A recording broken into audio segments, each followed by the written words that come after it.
The House will come to order. The next bill on the calendar for the day is House File 3156. The clerk will report the bill. House File number 3156, number 3 on the calendar for the day, an act relating to public safety, the second engrossment. I call on the member from Ramsey, Representative Mariani, to your bill. Thank you, Madam Speaker and members, and trust everyone as well. House File 3156 maintains and advances public safety in Minnesota through and beyond this current pandemic. And it does this by making critical appropriations to the Department of Public Safety, to the Department of Corrections, and to the Minnesota Sentencing Guidelines Commission. And it also advances public safety by authorizing ways to safely operate our state prison facilities during the COVID peacetime health emergency. House File 3156, members, is a statement that public safety matters. It meets our duty to provide this core function of government. The bill offers each of us as legislators an opportunity to say that even in the midst of a dangerous pandemic, the personal safety of Minnesotans matters. That as we work through economic harm caused by that pandemic, the state will not stop its work to help keep Minnesotans safe, our communities safe. That this House stands with correction officers and staff, and with our law enforcement, peace officers, and with victims and survivors of crime. The bill recognizes that in order to continue meeting this core function of government, we must maintain the ability to staff our corrections and public safety agencies, to have the backs of those who have our backs in running correction facilities that are safe and humane, whether that's in Moose Lake, where as of last week, members, when I checked, there were 2 correction officers who were severely sickened with the COVID virus, or in St. Cloud, or in Shakopee, or at our Stillwater facility. And so, members, the biggest appropriation in House File 3156 is to meet our obligation to these public servants as captured in the state contract agreements that were recently made between them and our state negotiators. And members, that comes in a little bit shy of $13 million in this biennium. This bill also listens carefully to the independent office of the Corrections Ombudsperson that calls for safely lowering prison populations by the use of early release of those who are held for nonviolent crimes, who are low risk to offend, and are already scheduled to be released in the near future. It extends the authority to the governor, to the corrections commissioner, to do this in a peacetime emergency. And by the way, members, the bill takes language offered by one of our Republican colleagues on the committee, language that she drafted. And we did that, frankly, because public safety and saving lives is not a partisan issue. This bill recognizes that it's time. This bill also recognizes that it's time to stop the historic, reckless, non-caring attitude about rape victims that's been typified by the broad systemic ways in which the collection of evidence for prosecution of violators has been mishandled for years. It follows the recommendations of victim survivor advocates and best practices from across the nation to have our Department of Public Safety store, test, and track all sexual assault examination kits. In effect, the bill says that even in the midst of a pandemic, those who violate other human beings cannot do so with impunity and will be held accountable. And members, that provision is just a little bit north of $3 million in the biennium. So members, public safety matters, and that's what this bill constantly screams out. As our Bureau of Criminal Apprehension labs have struggled to keep up with the demands for forensic lab work to prosecute violent crimes, this bill funds that at right around $1.3 million in the biennium. As our local counties struggle to keep up with doing the necessary work, providing community supervision for those released from prisons, as we must do safely to slow the spread of the pandemic, this bill provides funds for them to do this work at the county level. And members, that's about $7.5 million in the biennium, and it's spread across the entire state. Rounding out the bill, it covers a small deficiency at the Minnesota Sentencing Guidelines Commission, 8,000 this year and 36,000 next year. There's no new staff that's involved here, members. This small entity has been operating with the same complement for several years now, and I think has a smaller complement than years further back. It's small, but it's had a big impact for accountability with crime and advancing reform of our criminal justice system. Finally, the bill authorizes a task force in corrections to review the unfair use of certain aiding and abetting criminal statutes that contribute to our large correction costs. This is a provision that was brought to us by Representative Dean. And members, I would argue that it's never the wrong time to find ways to lower state costs. And this task force offers us the opportunity to do that safely, as other states have, by possibly cutting prison beds currently occupied by people who arguably should not be there. Members, I've covered the major elements of this public safety finance bill. It doesn't do all the good things that we had debated this year. I had a number of bills from last year, a few from this year, where we were pushing on a number of accountability and criminal justice reform, investments in community-based interventions, all good work that we absolutely should be doing. But the COVID-19 pandemic has really forced this legislature to focus its efforts on saving lives that the virus threatens, while focusing on government functions that we most need to maintain and address. Our House committee went through that focus process, and we all should be proud of the work that they did leading to this bill. It truly merits our collective support. Members, I want to thank our committee members for their work this year. I want to acknowledge the collegiality of our minority lead, Representative Brian Johnson. I'm not saying that Representative Johnson supported this bill, but I am saying that his counsel and commitment to our work has been greatly appreciated.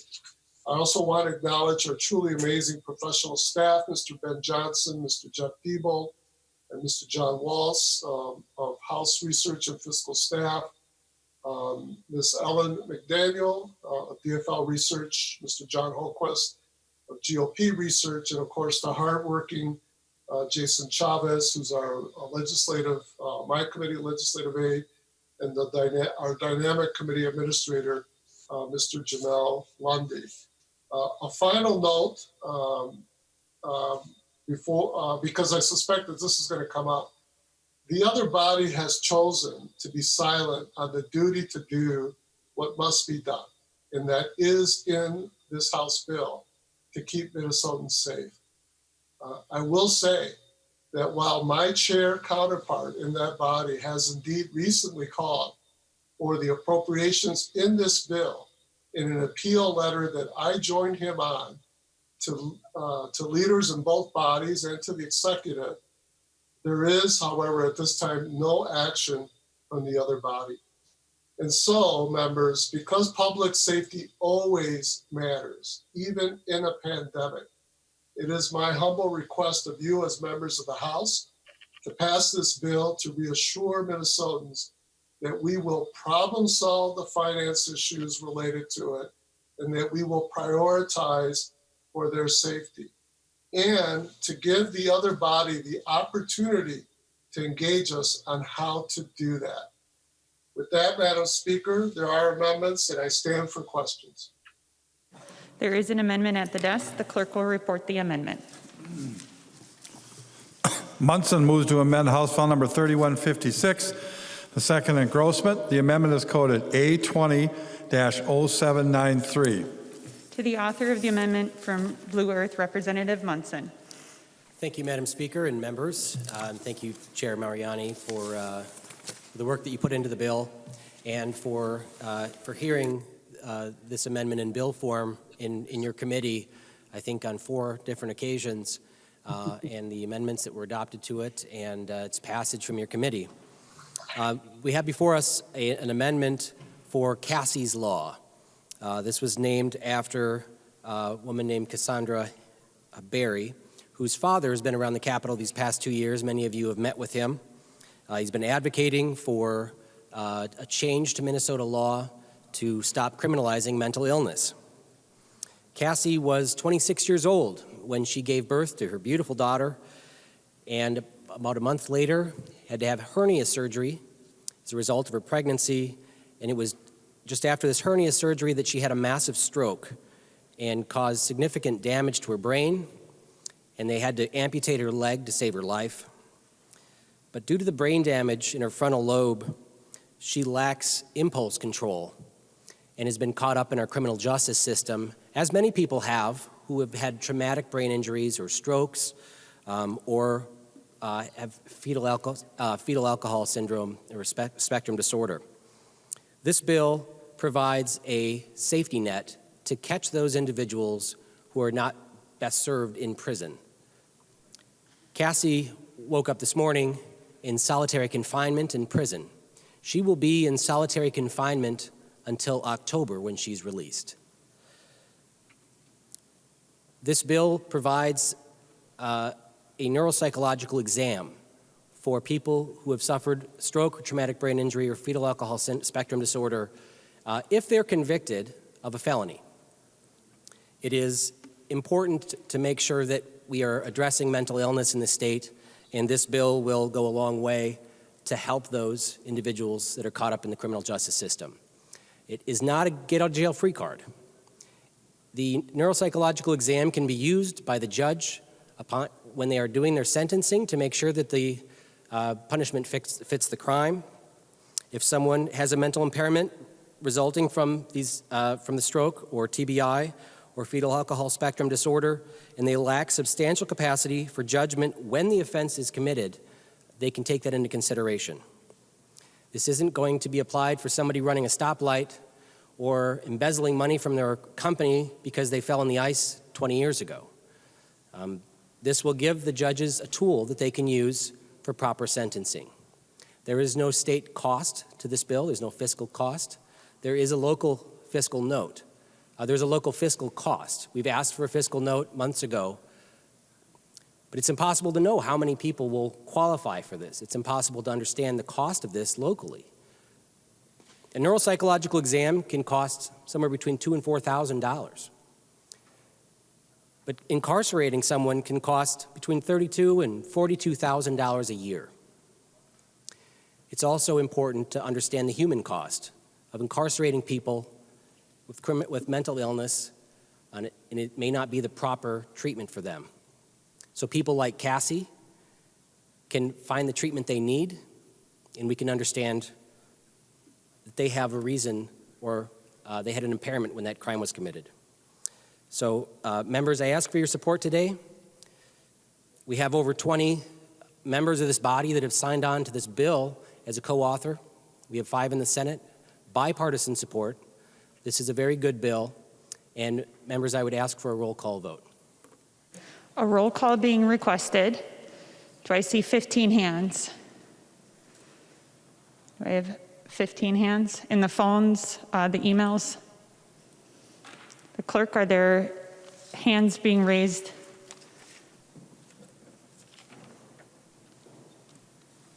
Not seeing 15 hands in the chamber, I will now ask members to send an email from their official House email to account to hands@house.mn with the word hands in the subject line if they would like a roll call vote. We will wait 60 seconds to determine if we have 15 hands for a roll call vote.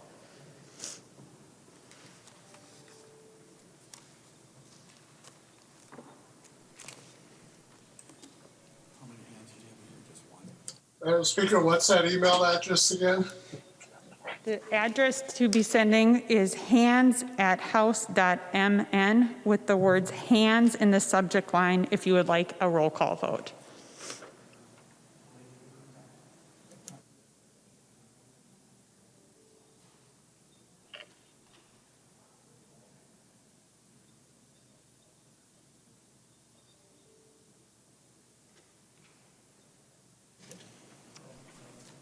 Seeing 15 hands, we will have a roll call vote. Further discussion to the Munson Amendment. Madam Speaker. Representative Mariani.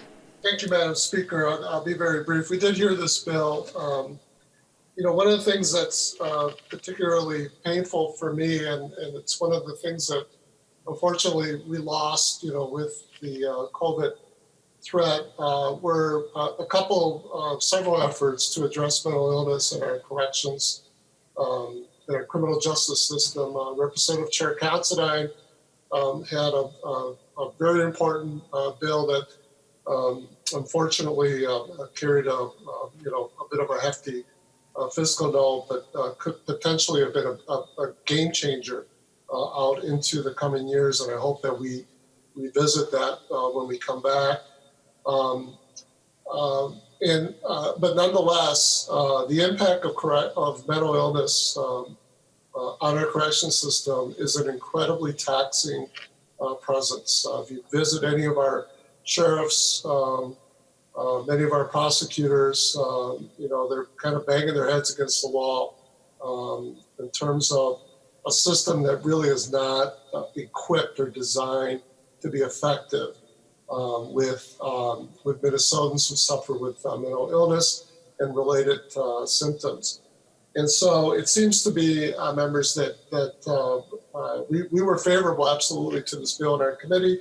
And it seems to me that this is a small but important thing that we could be doing this year.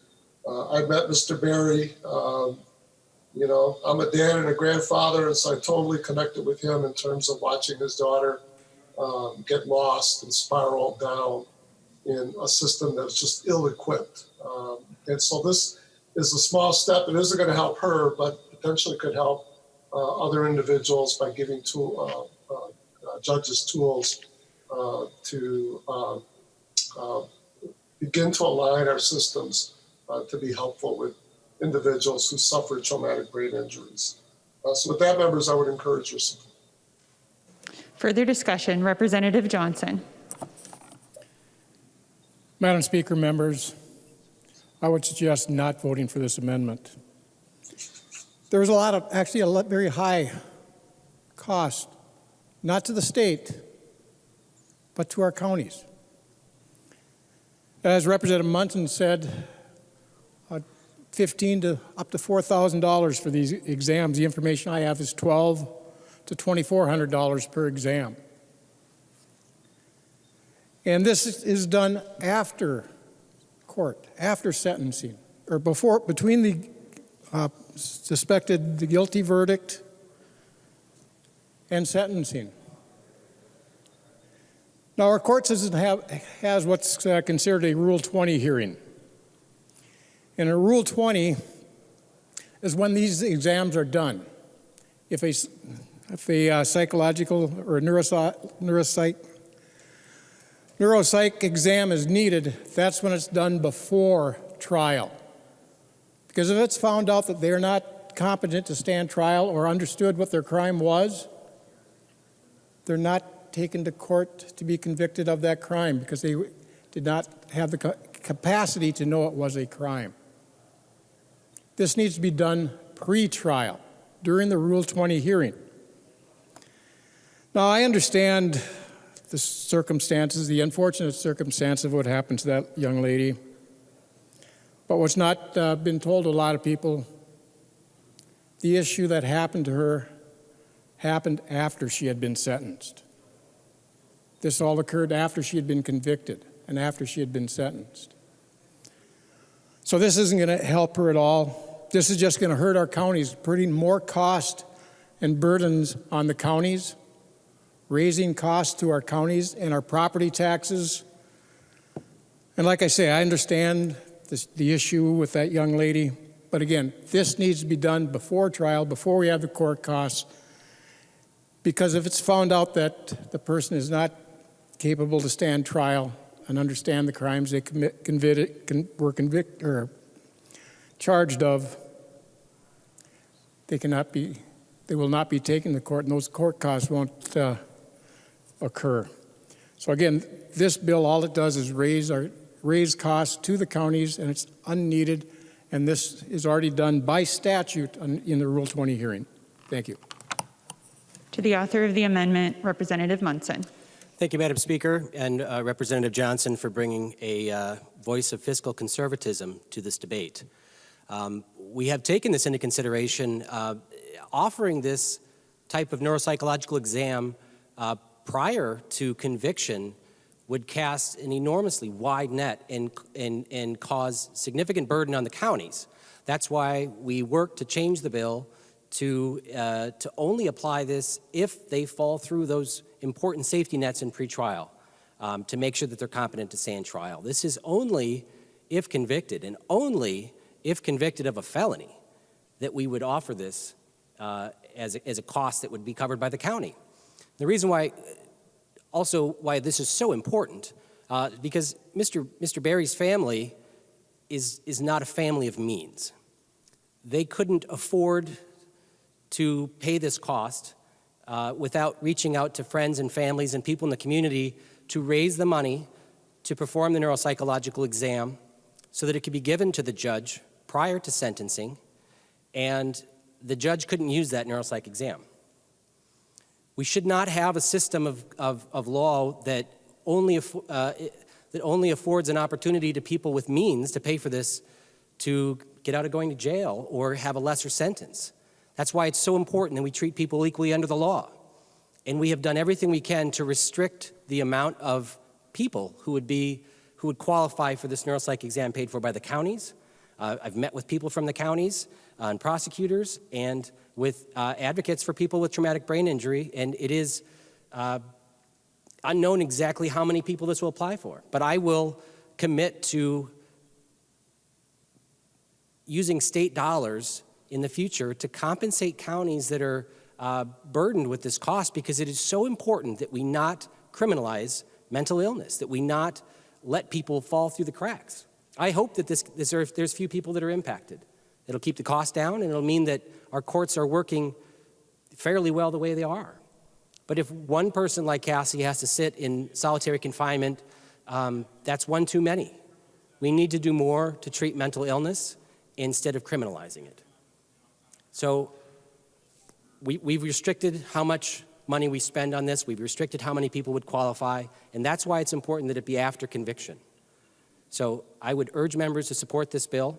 It's a good bill, and we have bipartisan support both in this chamber and in the Senate. Thank you, Madam Speaker. Seeing no further discussion, the clerk will take the roll on the A20-0793 amendment. Acom. Acom, aye. Acom, aye. Albright. Albright. Anderson. Anderson, no. Anderson, no. Backer. Backer, no. Backer, no. Bonner. Bonner, aye. Bonner, aye. Barr. Barr, aye. Baker. Baker, no. Becker, Finn. Becker, Finn, aye. Becker, Finn, aye. Bennett. Bennett, no. Bennett, no. Bernardy. Bernardy, aye. Bernardy, aye. Bierman. Bierman, aye. Bierman, aye. Bow. Bo, no. Bow, no. Brand. Brand, yes. Brand, aye. Cantrell. Cantrell, aye. Cantrell, aye. Carlson, A. Carlson, A, aye. Carlson, A, aye. Carlson, L. Carlson L. Aye. Carlson L. I. Christensen. Christensen, I. Christensen I. Claflin. Claflin, I. Claflin I. Considine. Considine, aye. Considine I. Daniels. Daniels, no. Daniels no. Doubt. Doubt, no. Doubt no. Davids. Davids no. Davney. Dabney, aye. Davney I. Dean. Dean. Damath. Dean, aye. Dean I. Damath. Damath no. Detmer. No. Detmer no. Drazkowski. Dreskowski, aye. Drazkowski I. Eklund. Eklund, aye. Eklund I. Edelson. Edelson, I. Edelson I. Elkins. Elkins, aye. Elkins I. Erickson. Erickson. No. Erickson no. Fabian. Fabian, no. Fabian no. Fisher. Fisher, aye. Fisher I. Franson. Franson, I. Franson I. Freiberg. Freiberg votes yes. Freiberg I. Garofalo. Garofalo no. Gomez. Gomez, I. Gomez I. Green. Green, no. Green no. Grossel. Grossel, no. Grossel no. Grunhagen. Grunehagen, no. Grunhagen no. Gunther. Gunther, no. Gunther no. Haley. Haley. Haley, no. Haley no. Halverson. Halverson I. Hamilton. Hamilton, no. Hamilton no. Hanson. Hanson, aye. Hanson I. Hassan. Hassan, I. Hassan I. Hausman. Houseman, I. Hausman I. Heinrich. Heinrich, no. Heinrich no. Heinzman. Heinzman, no. Heinzman no. Her. Hearn, I. Her. I. Hertas. Hertas. Hornstein. Hornstein, aye. Hornstein I. Howard. Howard, aye. Howard I. Hewitt. Hewitt, aye. Hewitt I. Johnson. Johnson no. Jordan. Jordan, I. Jordan I. Jurgens. Jurgens, no. Jurgens no. Keel.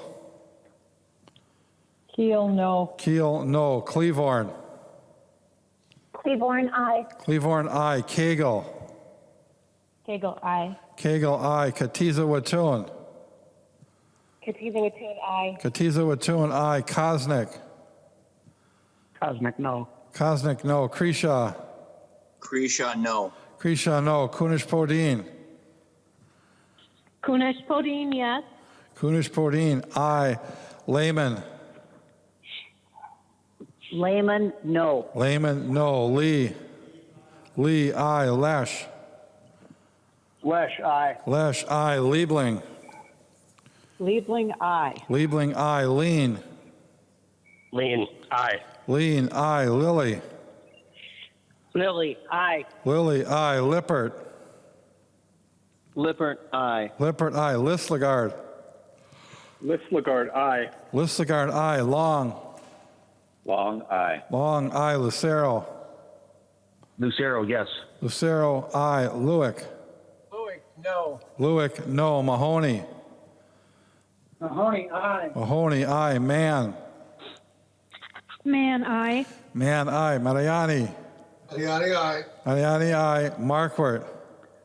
Marquardt, aye. Marquardt I. Mason. Mason, I. Mason I. McDonald. McDonald, no. McDonald no. Mecklin. Macklin, no. Mecklin no. Miller. Miller, aye. Miller I. Moeller. Moeller, I. Moeller I. Moran.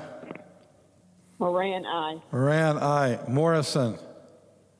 Morrison, I. Morrison I. Munson. Munson, aye. Munson, aye. Murphy.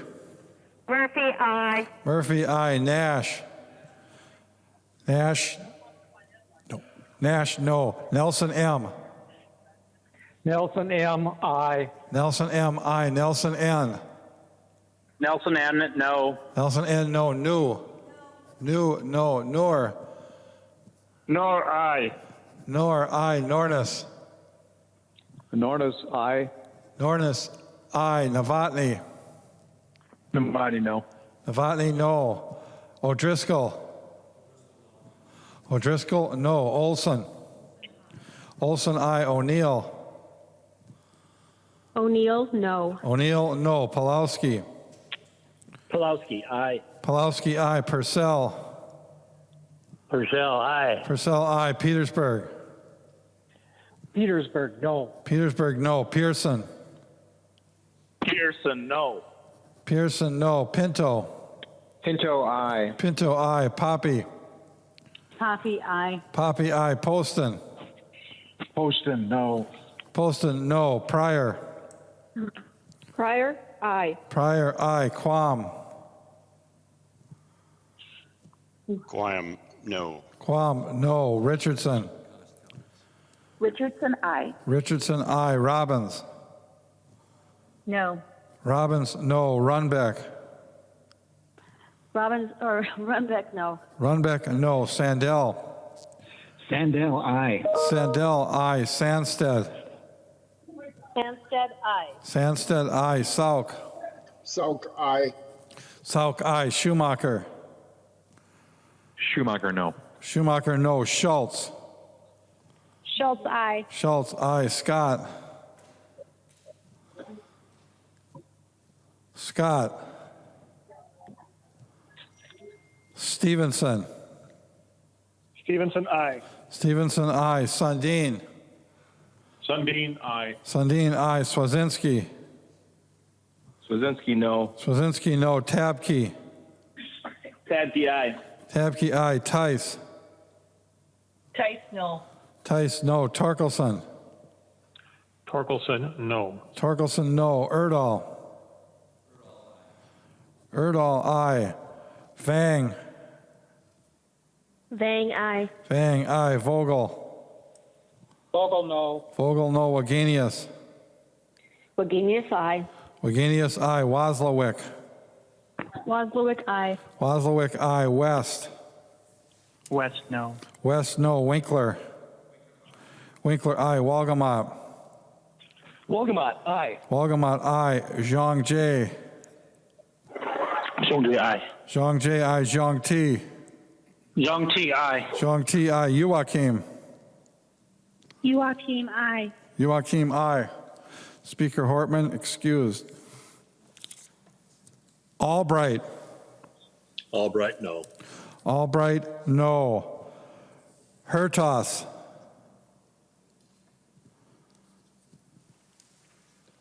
Hertos. Hertos, no. Hertos. Hertos, no. Hertos, no. Scott. Scott, no. Scott, no. Scott, no.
There being 82 ayes and 51 nays, the motion prevails and the amendment is adopted.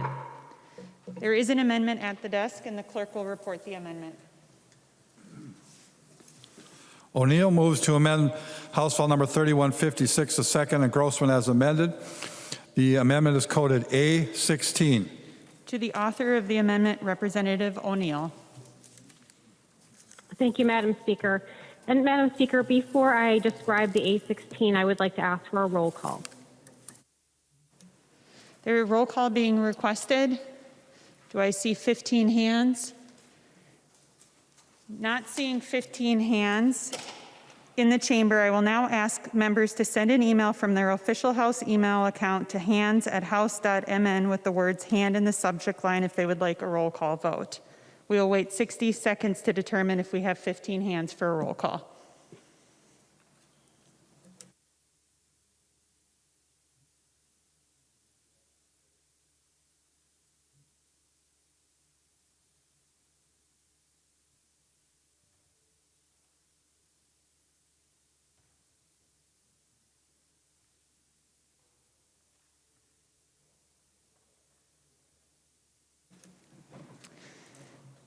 Seeing 15 hands, we'll have a roll call vote. Representative O'Neill. Thank you, Madam Speaker and members. The A16 reduces the general fund appropriation for a portion of the bill that I've been working on for many, many years, and that is House File 2983, and it has to do with the rape kits. So this changes it from a general fund appropriation that would be additional money, and it reappropriates some money from our 2019 HHS budget bill for the sex offender program. So it takes money from the sex offender program and reappropriates it to fund the bill, House File 2983, which is 4 different parts. And I'll briefly talk about those 4 different parts, even though Chair Mariani did a very nice job. I just want to give a little bit more detail about the bill. So this is a test all rape kit bill. And it is so incredibly important to test all rape kits. As I've been working on this issue for several years, members, I've come across several things. And you know, the Star Tribune did an amazing series on denied justice. And there were many different pieces of information there that was really a treasure trove for us in the legislature to get things right and to expose what's wrong with what happens after rape. And if I'm going to be really brief, after 9 parts of this particular series, the simple answer is what happens after rape is nearly nothing. So we've been working collectively on several different parts of what they exposed, and this is just one of those parts. So if we test all rape kits, what will happen is we will be able to now tie cases together that we didn't have the ability to do before. So if we have somebody that, say, goes to a bar, drops a drug into a woman's drink, drugs her, encourages her in her altered state to go with him, and he rapes her, and he does it in another bar to another woman and another woman, and so on and so on. It is very, very, very hard to tie those cases together because right now he could be doing it in one law enforcement jurisdiction and then go to another one and go to a different one. And just in the metro alone, there are over 100 different law enforcement agencies. They don't talk to each other on cases like this. And so the very best way to connect all of these cases together is by a CODIS hit. So it goes into the federal DNA database. And of course, there's 4 different components of CODIS, but this sample, if the woman went to get the rape kit done, then that sample would automatically get tested. And if there was DNA present, it would be loaded into CODIS. Well, now you could see all of these related cases, whether they were unknown to the woman or known to the woman. Because the other thing that series pointed out in my own investigation of how these things happen, how it's pointed out to me is that if someone is a serial rapist, we typically see that they just choose who's ever easiest. Maybe it's a stranger, maybe it is a coworker, maybe it's their own stepdaughter. It really doesn't matter. So there isn't a typology other than the victim is available. So we see that type of serial rapist kind of appear. And that you wouldn't be able to find those connected cases unless you did the test all. So through some of my work for the past 5 or 6 years, this is something that we've developed as especially through Mancasa and some of their working groups, as something that's incredibly important to tie together different types of cases. The next part of the bill talks about the restricted kit. So the restricted kit is a kit that the woman has said, I'll do the kit, but I don't want it tested. I am not ready. So typically, and sadly, those kits are destroyed sometimes days, weeks, or months after that incident has happened because, quite frankly, hospitals don't have the capacity to keep them indefinitely. So this would direct all of these restricted kits to give the victim more time to think about it to the BCA. They'd be logged in, they'd be kept safely, they would not be destroyed, and they would be kept for a minimum of 30 months. And so what that does is that gets that victim past 2 anniversaries plus 6 months. Those are incredibly important markers in a woman's life after they've gone through rape. So each of those anniversaries can trigger her desire to get justice. And so we're going to keep those for 30 months. The next part of it is that we are doing a uniform consent examination form so that all of the victims are filling out the same form. It was just a technical thing that we found as we were doing investigations. There wasn't a uniform form across the state, and it got to be confusing. And the last thing that's incredibly important for a victim is a searchable database. So each victim that has a rape kit done will have a unique login, and they can privately log in and find out where their kit is.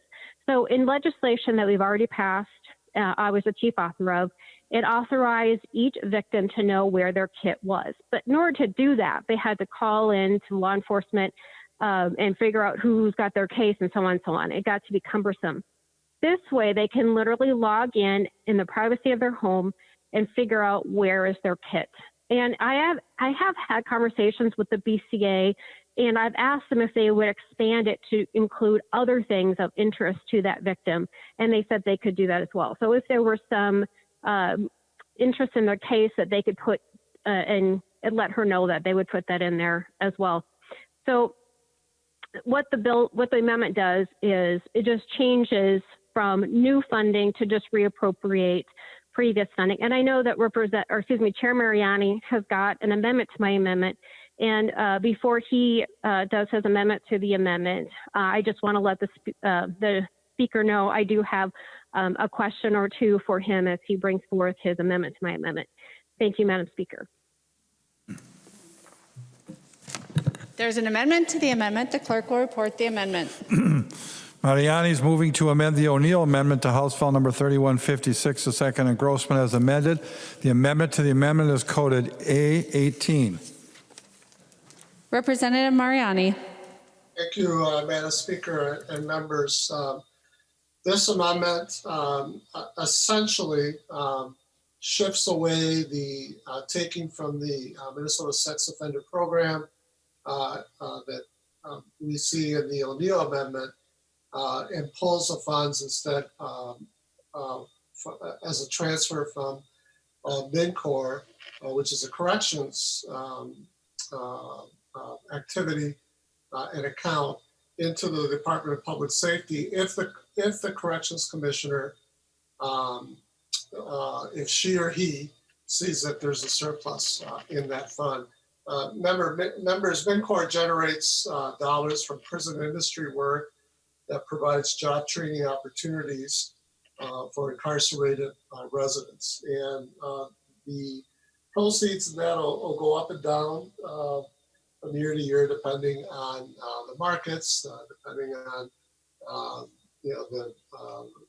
how many inmates, residents are involved in the program, et cetera.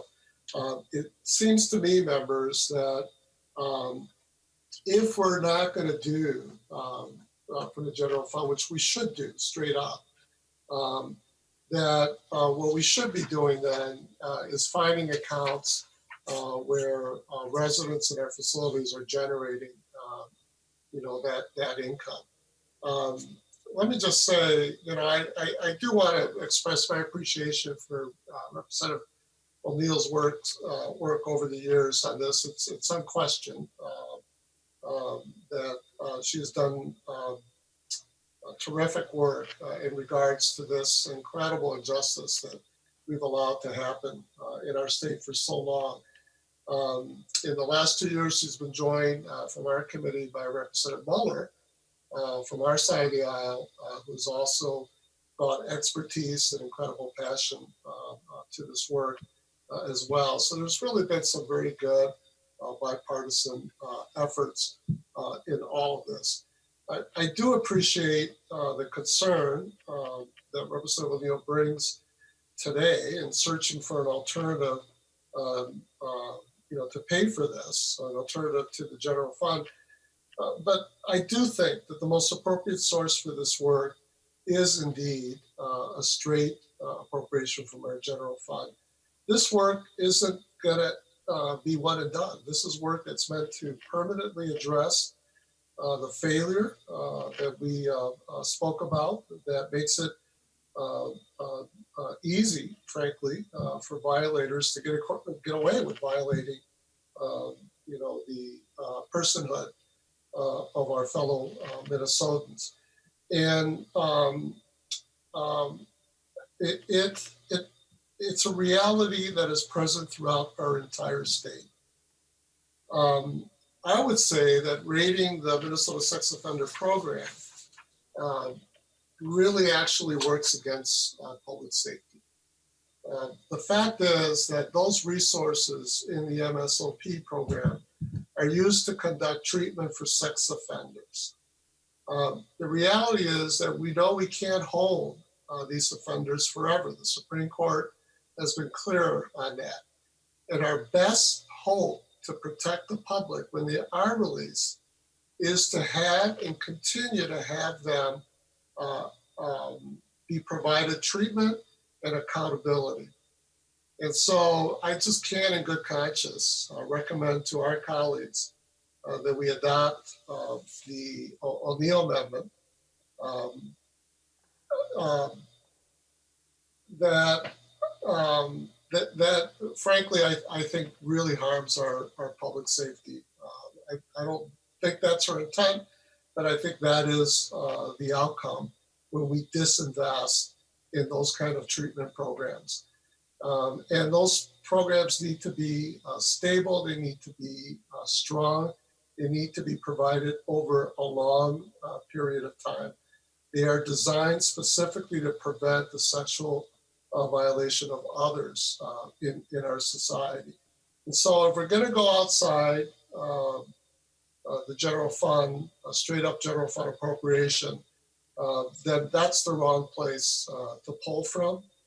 And so I would offer the pulling from the MinCorp as a better place relative to that.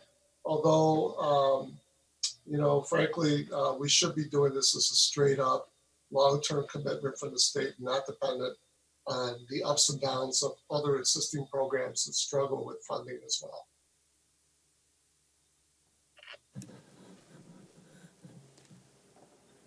Representative Mariani, did you request a roll call? Madam Speaker, I did not, but I will. I'll request a roll call on my amendment. Are there 15 hands? Given that there are far less than 15 DFLers in the chamber. Folks, I will now ask members to send an email from their official House email account to hands@house.mn with the word hands in the subject line if you would like a roll call. Representative Mariani requested a roll call on the amendment to the O'Neill Amendment.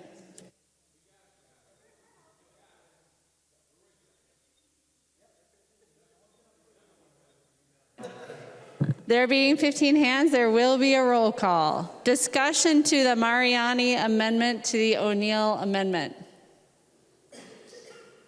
Representative O'Neill? Yes, thank you. I appreciate that, Madam Speaker. I realize that we have a new Madam Speaker, so I'm glad the message got passed along. Yes, thank you, Madam Speaker. I find this a friendly amendment. We were simply trying to find some source of revenue that wasn't new funding. And I would just point out for my colleagues, just so they understand my thought process behind taking some money from the sex offender program and putting it towards rape kits. So this is MSOP. So this is they're under the control of HHS. These are the civilly committed men that are in the MSOP program, so Minnesota Sex Offender Program. I think only 2 have been released since it started. So these folks are there for a very, very long time. I've actually visited myself. They are civilly committed. They are not compelled to do sex offender treatment. They are free to either do the program or not do the program. And the day I was there, the vast majority chose not to do the program. So I just felt like these are folks that are going to be there for a very, very long time. And we could certainly get through this COVID epidemic and shift funding in the short term. But regardless of that, I still see the amendment to my amendment, the Mariani amendment, as a friendly amendment. I would encourage my members to vote for it. But before we do that, I do have a question for Representative Mariani, and if he would yield. Representative Mariani, will you yield? Yes. He will. Representative O'Neill. Thank you, Madam Speaker. I was looking back at some of my documentation and realized that when we had some funding come before us as a request from the Department of Corrections, so this is the emergency funding because of COVID, and I look back and I saw that there was $790,000 specifically for MNCOR kind of as a deficit funding, and also $127,000 specifically for inmate confinement fund, which totals just under $1 million that they felt they were short within the MNCOR program. So my concern would be that we would put the MNCOR program into deficit if we did this. And maybe you know more than I do if you've had communications with the Department of Corrections, but if we shifted $3,096,000 from their funds, is that going to then short them and put them in a deficit? And I thank you, Representative Mariani, for thinking of this, but I just want to make sure we aren't making them, causing them to be in deficit spending. Representative Mariani. Well, Madam Speaker and Representative O'Neill, and you and I have done some really good work together, but I have to say, the question is also applicable in terms of your original amendment of going after the MSOP program. My understanding is that there's a deficit in that program as well.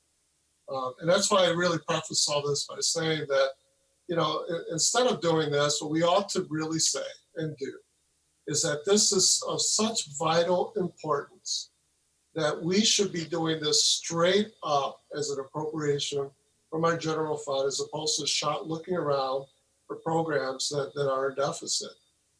I believe that the MNCOR program may well be unable to cover this amount.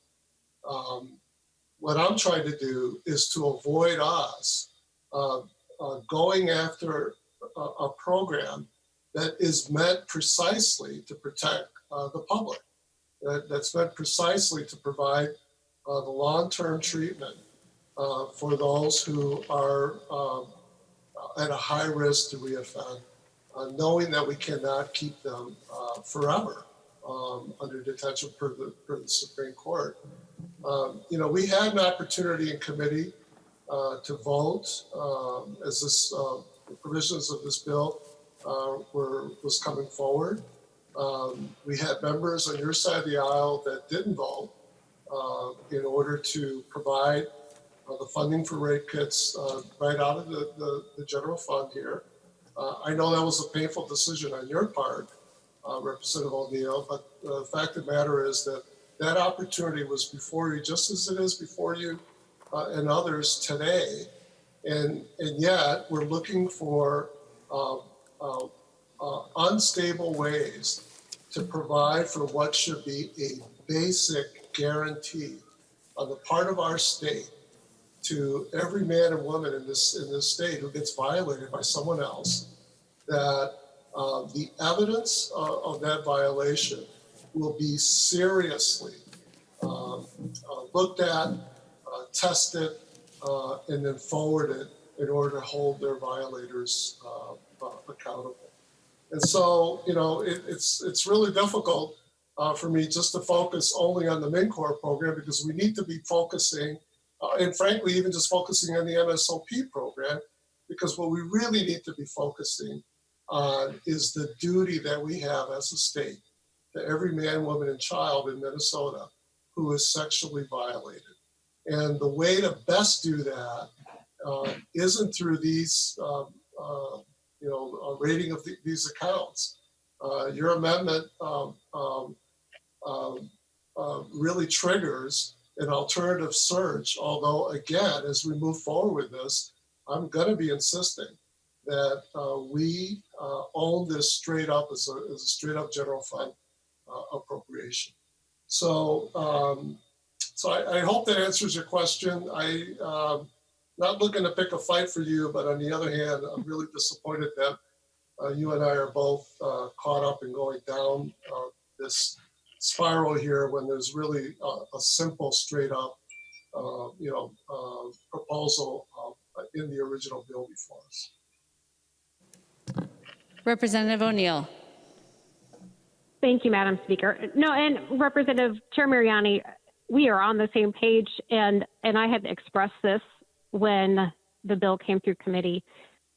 We find ourselves in a completely different fiscal situation than when we started this path. We have incredibly difficult decisions ahead of us. I'm going to encourage my members to vote yes on your amendment to my amendment. I think that the point's been made. We need to find a way to balance everything. I understand that you and I are both on the exact same page of how incredibly important this piece of legislation is, that it is groundbreaking, really, for victims. It is probably one of the best things that's happened for justice in 10 years. It's something that I know. I remember working back with Caroline Palmer when she was Mincasa's lobbyist, and now she's with the Department of Health with Safe Harbor. But she was expressing to me when I first started working on all this that she had been working on test all rape kits for some time and was expressing how incredibly important it was. And honestly, it's taken us years to come to the place where everyone is on the same page. And I couldn't be more thrilled. Unfortunately, we find ourselves in the middle of a global pandemic and a $4 billion shift from surplus to deficit in our budget. And so I want to find some way to make this work. With that, I would encourage members to support the Mariani amendment to the amendment. Thank you, Madam Speaker. Madam Speaker, Yes. Madam Speaker, if I may, based on my colleague Representative O'Neill encouraging her colleagues to vote for this amendment, I'm going to withdraw my call for roll call. Representative Mariani withdraws his request for a roll call. In the interest of the chief clerk's throat, I think that's a great move.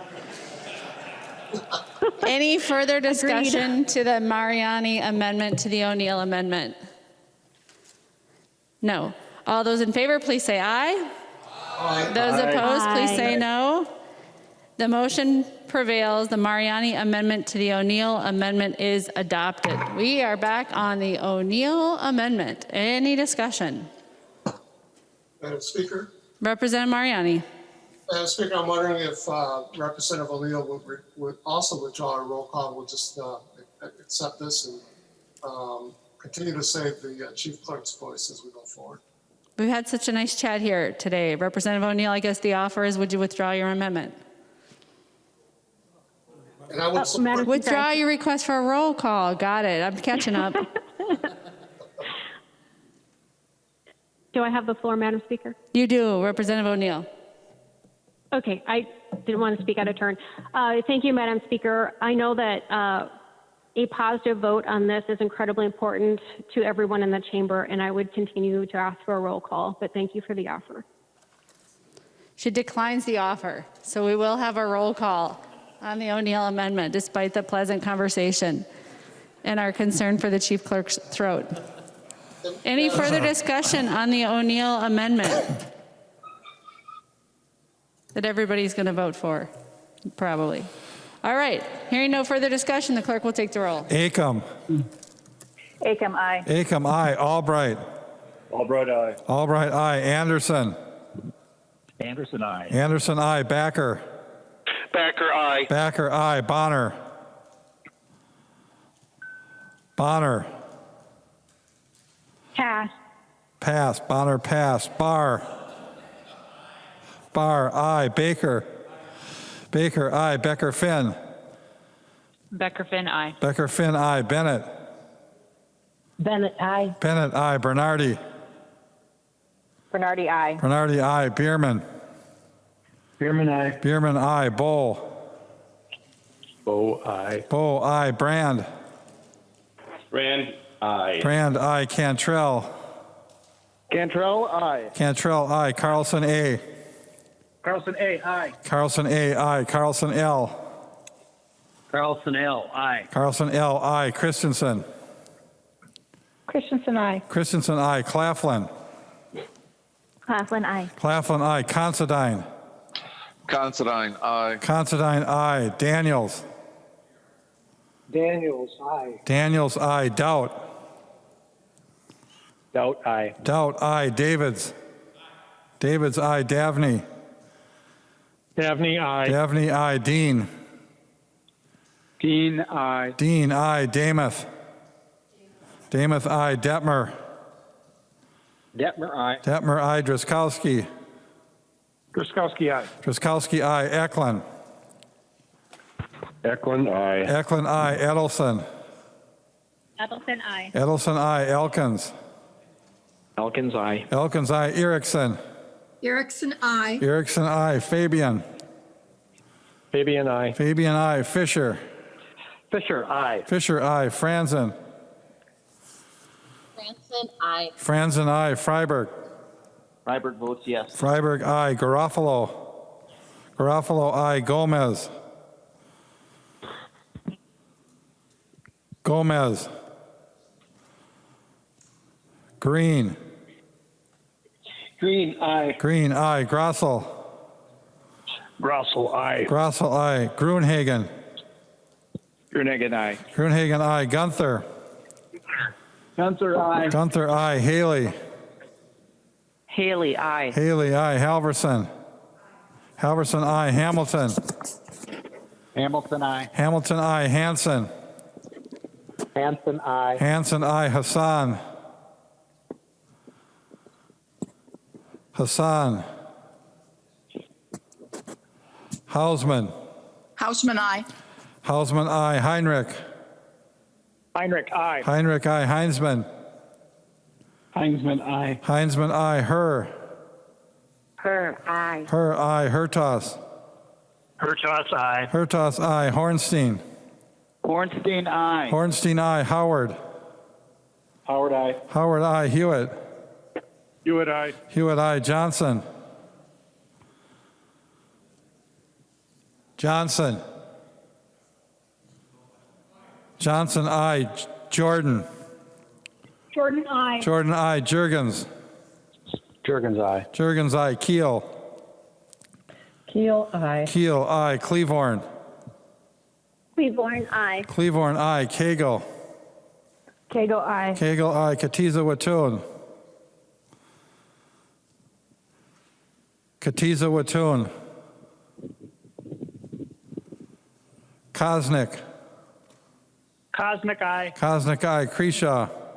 Grisha, aye. Kreshaw, aye. Kunish Podine. Kunesh, Podine, aye. Kunish Podine, aye. Lehman. Lehman, aye. Lehman, aye. Lee. Lee, aye. Lesh. Lesh, aye. Lesh, aye. Liebling.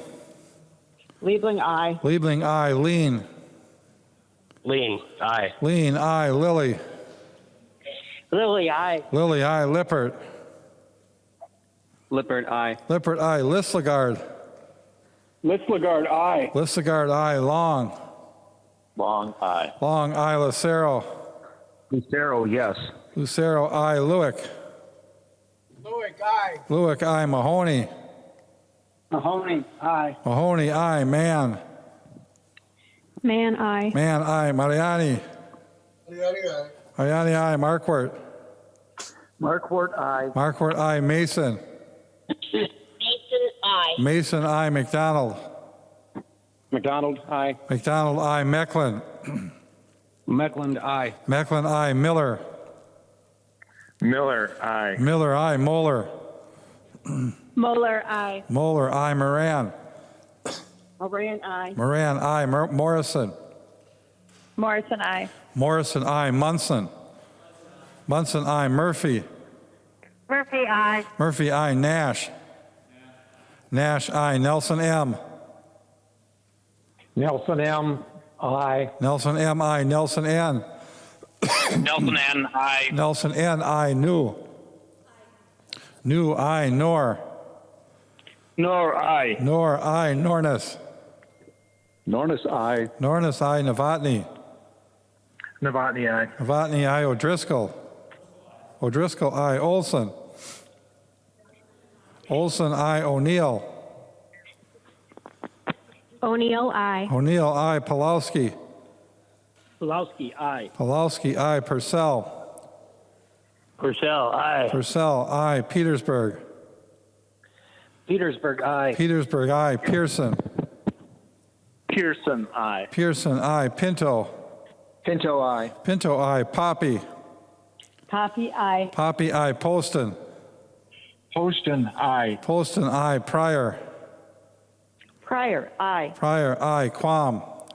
Quam, aye. Quam, aye. Richardson. Richardson, I. Richardson, aye. Robbins. I. Robbins, aye. Runbeck. Runback, I. Runbeck, aye. Sandell. Sandell, aye. Sandell, aye. Sandsted. Sandsted, I. Sandsted, aye. Sauk. Salk, aye. Sauk, aye. Schumacher. Schumacher, aye. Schumacher, aye. Schultz. Schultz, I. Schultz, aye. Scott. Scott, I. Scott, aye. Stevenson. Stevenson. Sundin. Sundin, aye. Sundin, aye. Swazinski. Swazinski, aye. Swazinski, aye. Tabke. Tabke, aye. Tabke, aye. Tice. Tice, I. Tice, aye. Torkelson.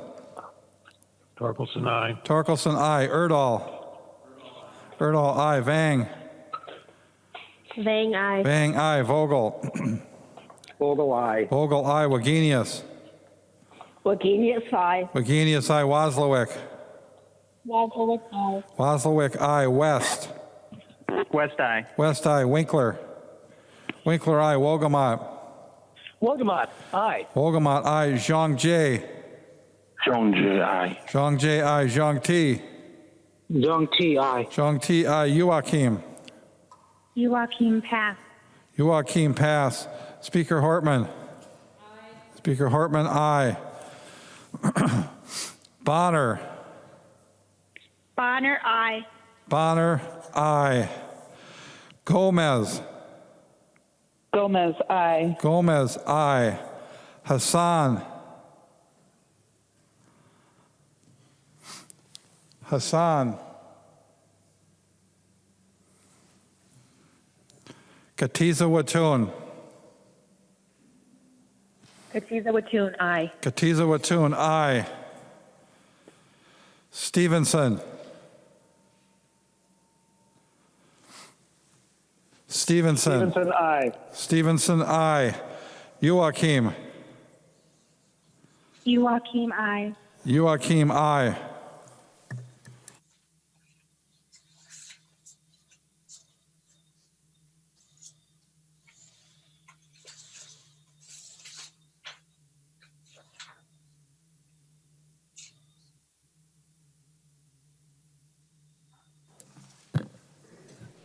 There being 133 ayes and 0 nays, the motion prevails, the amendment is adopted.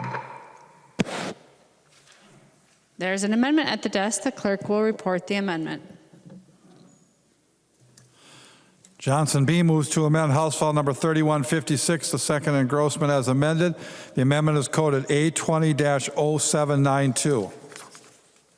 Representative Johnson. Madam Speaker, members, what this amendment does is remove Section 7 of this bill.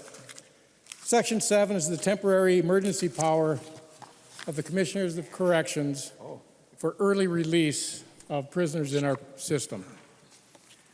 The reason I bring this forward is right now it is not needed. On May 6th, Commissioner Schnell, the Commissioner of the Department of Corrections, in committee testified when we were talking about this provision that is no longer needed. He stated he has ample existing authority to deal with early release at this time. Now, there are 4 basic provisions for him to consider when he's doing early release. He can do a conditional medical release, a work release, chemical dependency, programming for nonviolent drug offenders, and the challenge incarceration program, commonly known as boot camp for prisoners. Right now, he does have the authority for an early 90-day release. This bill would double that time, or the provision in this bill would double that time. Not only did he say that he didn't need it in committee on March 6th, or May 6th, earlier he admitted it and stated that same thing on an NPR interview. Now, one thing that I'm concerned about with early release is something that has happened in California, where their governor released a number of inmates from the correctional facilities and stated that no bail for those that are arrested. The Fresno County Sheriff, Margaret Mims, stated that she is not going to enforce the stay-at-home law because she's too busy rearresting those that they've already arrested and had to release. Now, this amendment is this portion of this bill was not brought forth by the Commissioner of Public Safety or by the Commissioner Schnell from the Department of Corrections. This was brought to the committee by the ombudsman for the prisoners or the person representing the prisoners in our corrections facility, Mark Hazy. So with this amendment, removing this, you're doing one of 2 things. One, either voting to stand behind those who are victims of crime, or 2, standing behind those who committed crime. Madam Speaker, I would request a roll call on this. Representative Johnson requests a roll call. Are there 15 hands? Not seeing 15 hands in the room. Folks who would like a roll call should please email hands@house.mn with the word hands in the subject line if they would like a roll call.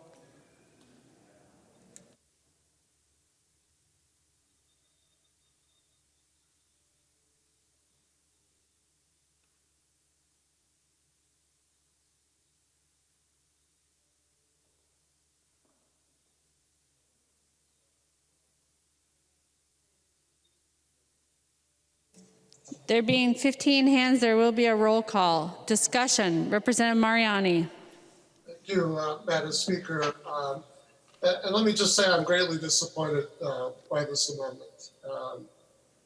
As I stated at the beginning, the language in Section 7 was actually constructed by a Republican colleague, also someone from the other side of the aisle, as we approached our work in public safety the same way I suspect every other committee did once the pandemic became a reality for us, which is it was really important for us to put aside partisan posturing, differences that we may have in order to focus on one thing and one thing only. Okay. And that is, how do we best keep the state of Minnesota safe from this existential threat? And so I walked into that hearing with much stronger language that did come from the office of the ombudsperson.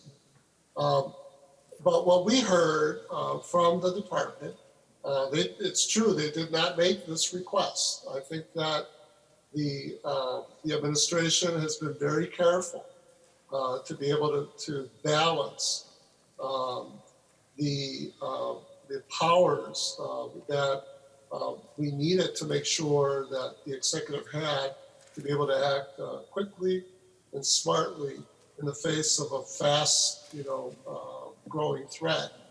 And so the commissioner was certainly availing himself of the tools that were available right now. The bottom line, though, that we heard from the ombudsperson's office is that those tools may not be enough, that those tools were not constructed, developed, designed to respond to a pandemic. And so he urged us to take much stronger action, and it's temporary action, to be able to make sure that we are able to maximize public health protocols, social distancing in confined spaces. You can all only imagine just how incredibly daunting and difficult that is. And yet, we do have to maintain people in these facilities, right? So the recommendation that I had shaped was from the ombudsperson. My colleagues on the other side said, no, wait a minute, you can't be letting those violent offenders out. And so we said, you know what, we agree with you. We still think it would provide additional room for the commissioner to be able to do everything he can to make sure that he was not endangering the lives of these residents and also not endangering the lives of our public servants, of our correction officers, our nurses, our educators, our therapists who work in these facilities. And by the way, by extension, their family members that they go home to every night or in the morning if they're working the night shift. And by extension, the communities in which their family members all interact. And so we said, you know what? Let's take the Republican amendment and let's adopt that and let's move forward with even just a little bit better. There are strong conditions here, as there are in current statutes. We focused on nonviolent offenders. We focused on low risk to reoffend. There has to be a release plan. There has to be the sharing of names and information of who, where the person is going to be residing with. There has to be notification of victims. Supervision doesn't go away. Supervision continues. And so this is as smartly and carefully drafted as one would expect from a good professional at the Office of Ombudspersons. And it's the work that we have to be able to do to temporarily, in a temporary way rather, to maximize our ability to protect all Minnesotans, those who reside in these facilities, but also the communities in which these facilities reside, and the entire state.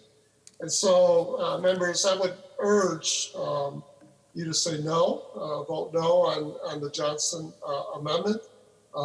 It seems to me that we had arrived at a point where we were agreeing that there was something much more important here than, than public health, or rather that public health is much more important than whatever issues that other individuals continue to have over us having a very careful plan to create environments in our facilities that can maximize the health of Minnesotans. I would encourage your no vote. Any further discussion to the Johnson amendment? The clerk will take the roll on the Johnson amendment. Members, the clerk will take the roll in alphabetical order. It would be helpful if you would answer when your name is called the first time. Acom. Acom, no. Acom, no. Albright. Albright, aye. Albright, aye. Anderson. Anderson, aye. Anderson, aye. Backer. Backer, aye. Backer, aye. Bonner. Bonner, no. Bonner, no. Barr. Barr, aye. Baker. Baker, aye. Becker, Finn. Becker, Finn, no. Becker, Finn, no. Bennett. Bennett, aye. Bennett, aye. Bernardy. Bernardy, no. Bernardy, no. Bierman. Bierman, no. Bierman, no. Bull. Bo, aye. Bull, aye. Brand. Brand, no. Brand, no. Cantrell. Cantrell. Cantrell, no. Cantrell, no. Carlson, A. Carlson, A, no. Carlson, A, no. Carlson, L. Carlson, L. Christensen. Christensen, no. Christensen, no. Claflin. Claflin, no. Claflin, no. Considine. Considine, no. Considine, no. Daniels. Daniels, yes. Daniels, aye. Doubt. Doubt, aye. Doubt, aye. Davids. Davids, aye. Davney. Dabney, no. Davney, no. Dean. Dean, no. Dean, no. Damath. Damath, aye. Detmer. Detmer, aye. Detmer, aye. Dreskowski. Ruskowski, aye. Dreskowski, aye. Eklund. Eklund, no. Eklund, no. Edelson. Edelson, no. Edelson, no. Elkins. Elkins, no. Elkins, no. Erickson. Erickson, aye. Erickson, aye. Fabian. Fabian, aye. Fabian, aye. Fisher. Fisher, no. Fisher, no. Franzen. Franson, aye. Franzen, aye. Freiberg. Freiberg votes no. Freiberg, no. Garofalo. Garofalo. Garofalo, aye. Gomez. Gomez, no. Gomez, no. Green. Green, aye. Green, aye. Grossel. Grossel, aye. Grossel, aye. Grunhagen. Grunhagen, aye. Grunhagen, aye. Gunther.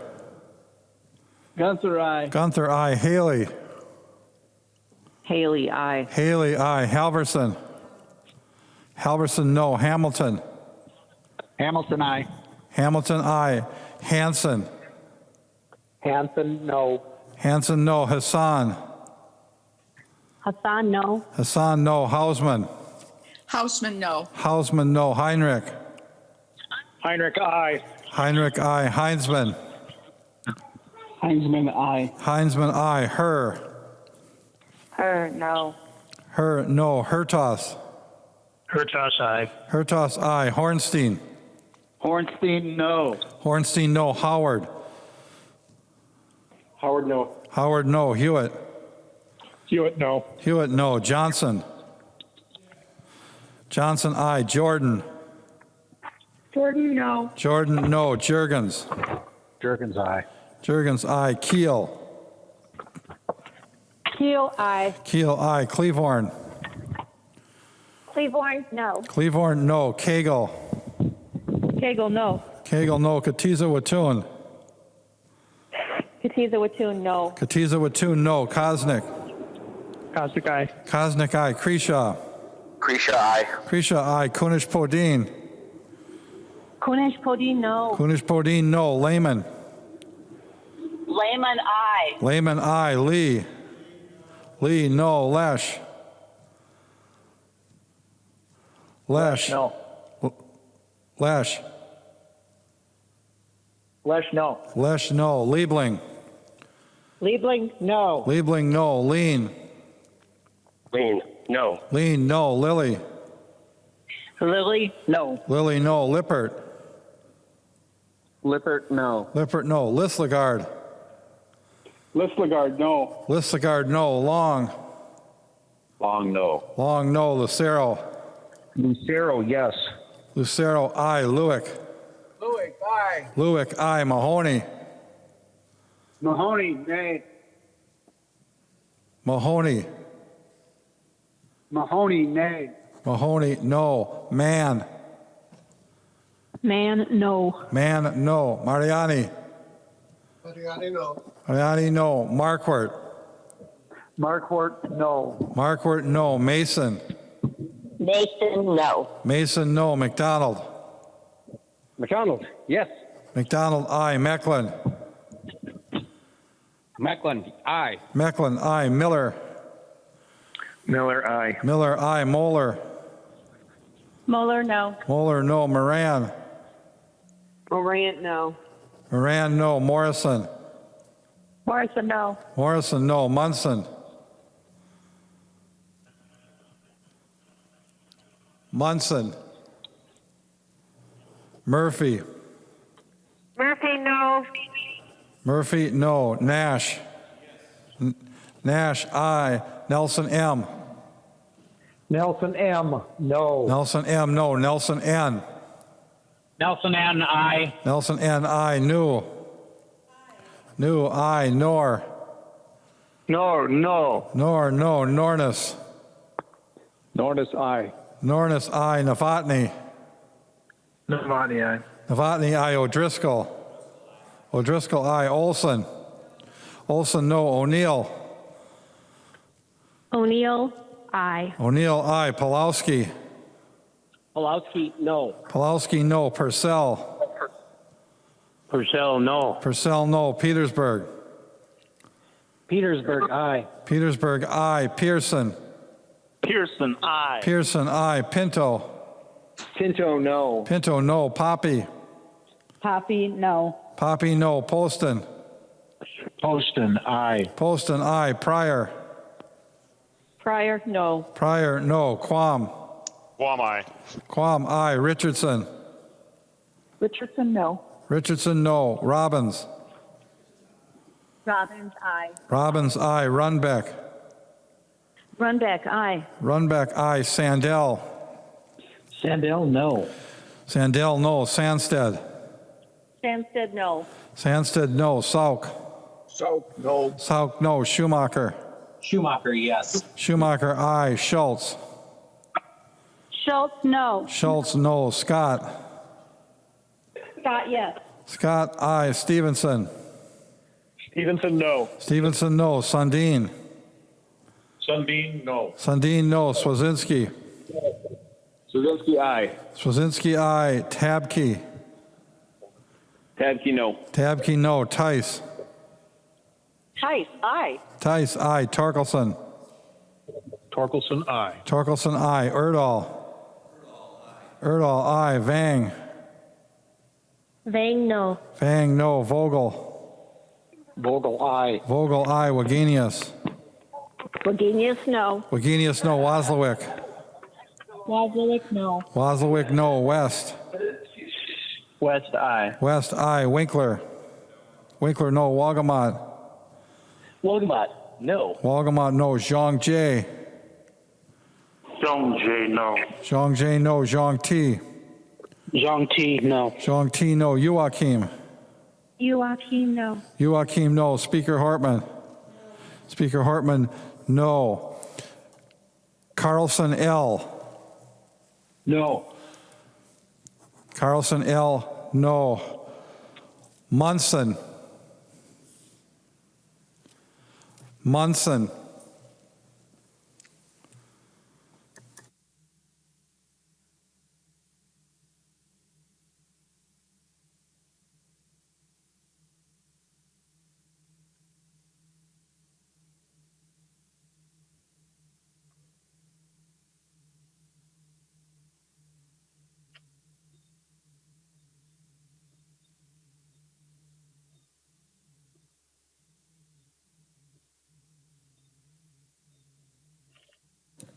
There being 58 ayes and 75 nays, the motion does not prevail. The amendment is not adopted.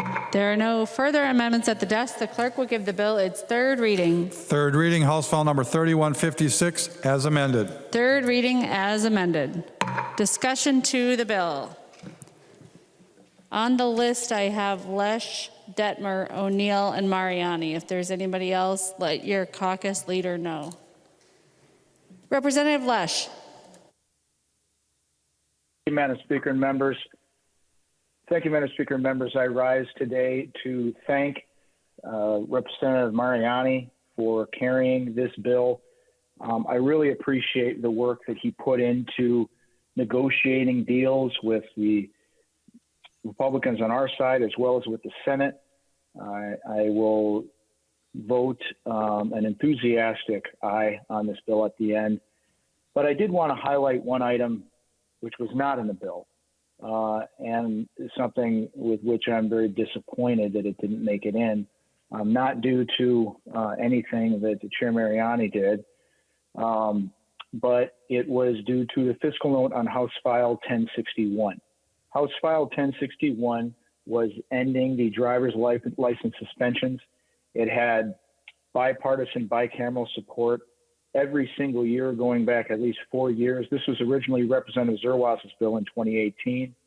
Or before that, actually, he carried it because this goes back 4 sessions. It was included in the Omnibus Prime Bill in 2018. It had bipartisan authors, Representative Albright, McDonald, Baker. The chief author in the Senate was Senator Hall, and co-authors included Senator Gazelka and Engelbretson. And Representative Johnson carried it in his omnibus bill out of public safety that year. Once the chamber changed over, I took authorship of it and was proud to carry it. Now, I would say in 2018, the fiscal note on that when it was passed in Omnibus Prime was zero. It was zero cost because we stopped suspending people's driver's licenses. Somehow, the following year, the Department of Public Safety implemented a new system called FAST that began double counting and stacking fees.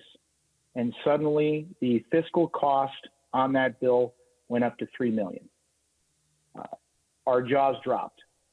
And we were not able to get the language in this year's bill because obviously the fiscal note. Last night at 8:33 p.m., I received a revised fiscal note on that bill after a couple years of wrangling with the Department of Public Safety that in fact the revised fiscal note was not $1.5 million a year, but was in fact $237,000 a year. But it was a day late and a dollar short.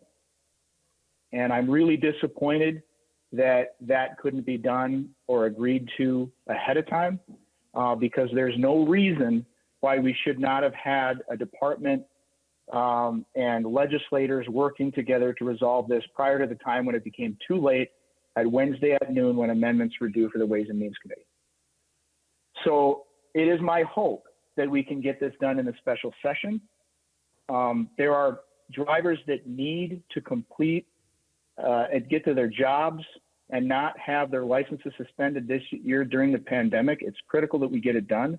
And I hope in light of the fact that we got this fiscal note so late, we could still get this in a special session. But the bill overall is a very good bill. I'm just disappointed that this is not in it. I thank Chair Mariani and everyone who worked on this. That's all I have, Madam Speaker. The member from Washington, Representative Detmer. Thank you, Madam Speaker and members. I too have a bill that should have been part of this bill, and that's House File 492. As the author remembers, back a few months ago, I had a bill 492 that was heard in the Transportation Committee, and it was unanimously voted to pass, and it was sent to the General Register. And the bill 492 dealt with a situation where a young gal was killed in a car accident, and the person who went through a stop sign got off with a $130 fee. There's a box in the document that has to be filled out by the law enforcement. The box was not checked when there's a death or a serious injury. And the person who went through the stop sign got off with a $130 fee. So basically what my bill would have done is to make it a misdemeanor if the vehicle operator violates the traffic or motor vehicle regulations and causes great bodily harm or death. A court hearing would be mandated. It's would be effective then.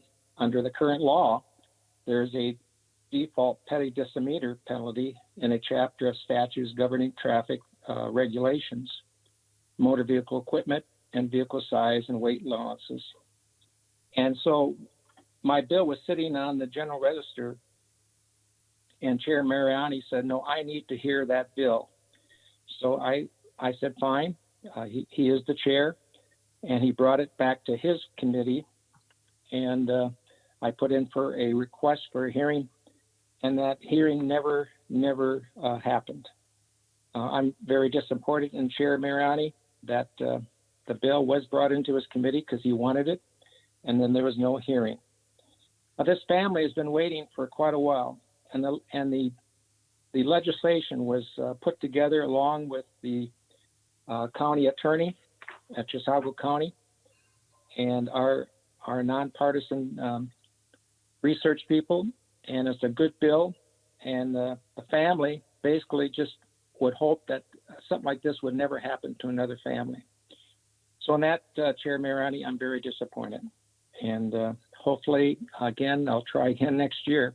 It's something that we need to do for our state. Thank you so much. The member from Wright, Representative O'Neill.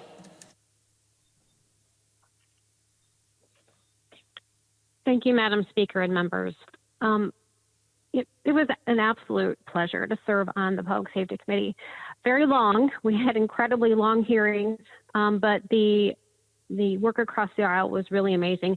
I honestly don't disagree with the funding in this bill, other than we don't have the money.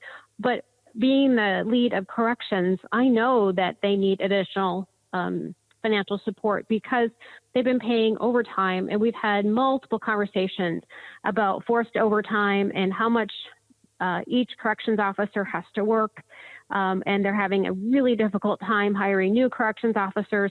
I understand all that, and I know that they need it. I have been loud and vocal in both the corrections subcommittee and in the public safety committee, saying we've got to figure this out. We absolutely have got to figure out how to fill the slots and give some relief to those that are working forced overtime.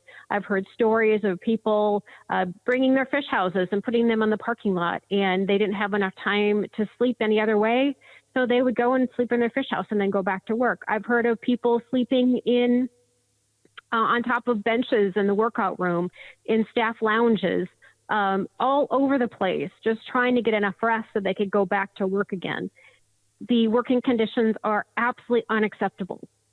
And without something being done, they are going to break. I don't know how those officers have worked for this long under this kind of stress, particularly after we talk about what happened with Officer Gom. And my sincere condolences to his family. I was there at the 1-year anniversary memorial service for him, and it was just heartbreaking.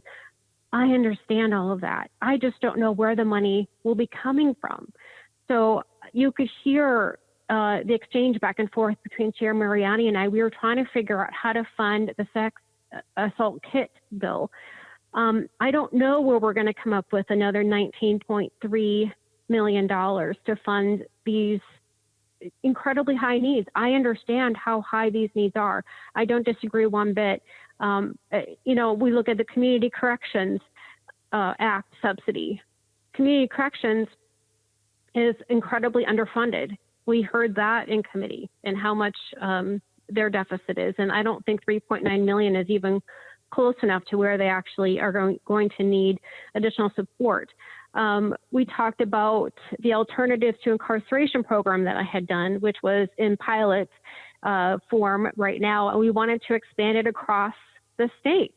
And so when someone had multiple technical violations, we wanted for them to get treatment instead of going back to prison to serve out their time for a technical violation if the source of the violations were their relapse.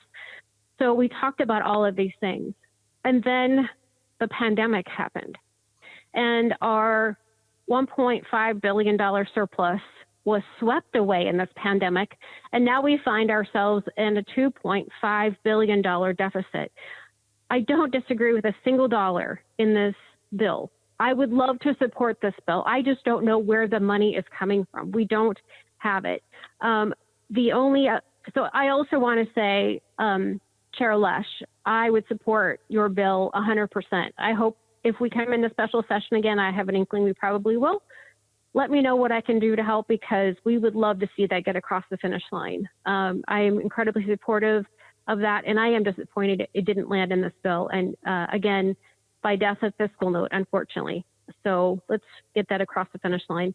The last thing I'd like to say, members, is I want to draw your attention to something that has not been discussed. And that is, there is a bill here, House File 4578, the Freiberg bill. Now, it would seem rather innocuous, but it's really not. It's really, really difficult. It really would tie the hands of the DOC commissioner, which we don't want. This would prohibit him from ever doing double bunking. It is something that we absolutely cannot tie the hands of the commissioner with. It's strange. So on one hand, we're going to give him all this additional authority to do early release. And yes, I wrote much of that language.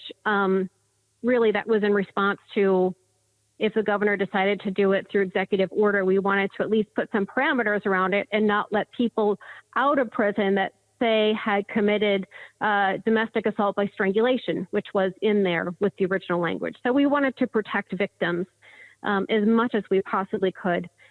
So that's why that language was drafted. So on one hand, we're giving the commissioner additional authority to release.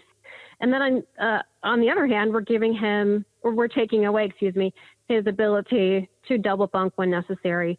So I find that very curious. But as far as the spending goes, I don't disagree with the spending. I just don't know how we're going to pay for it. And just as I did in committee, I'm going to have to do the same thing on the floor, because I still haven't been shown I want to see the numbers. How do we pay for this? So we have a hole of $19.36 million that I don't know how we're going to fill.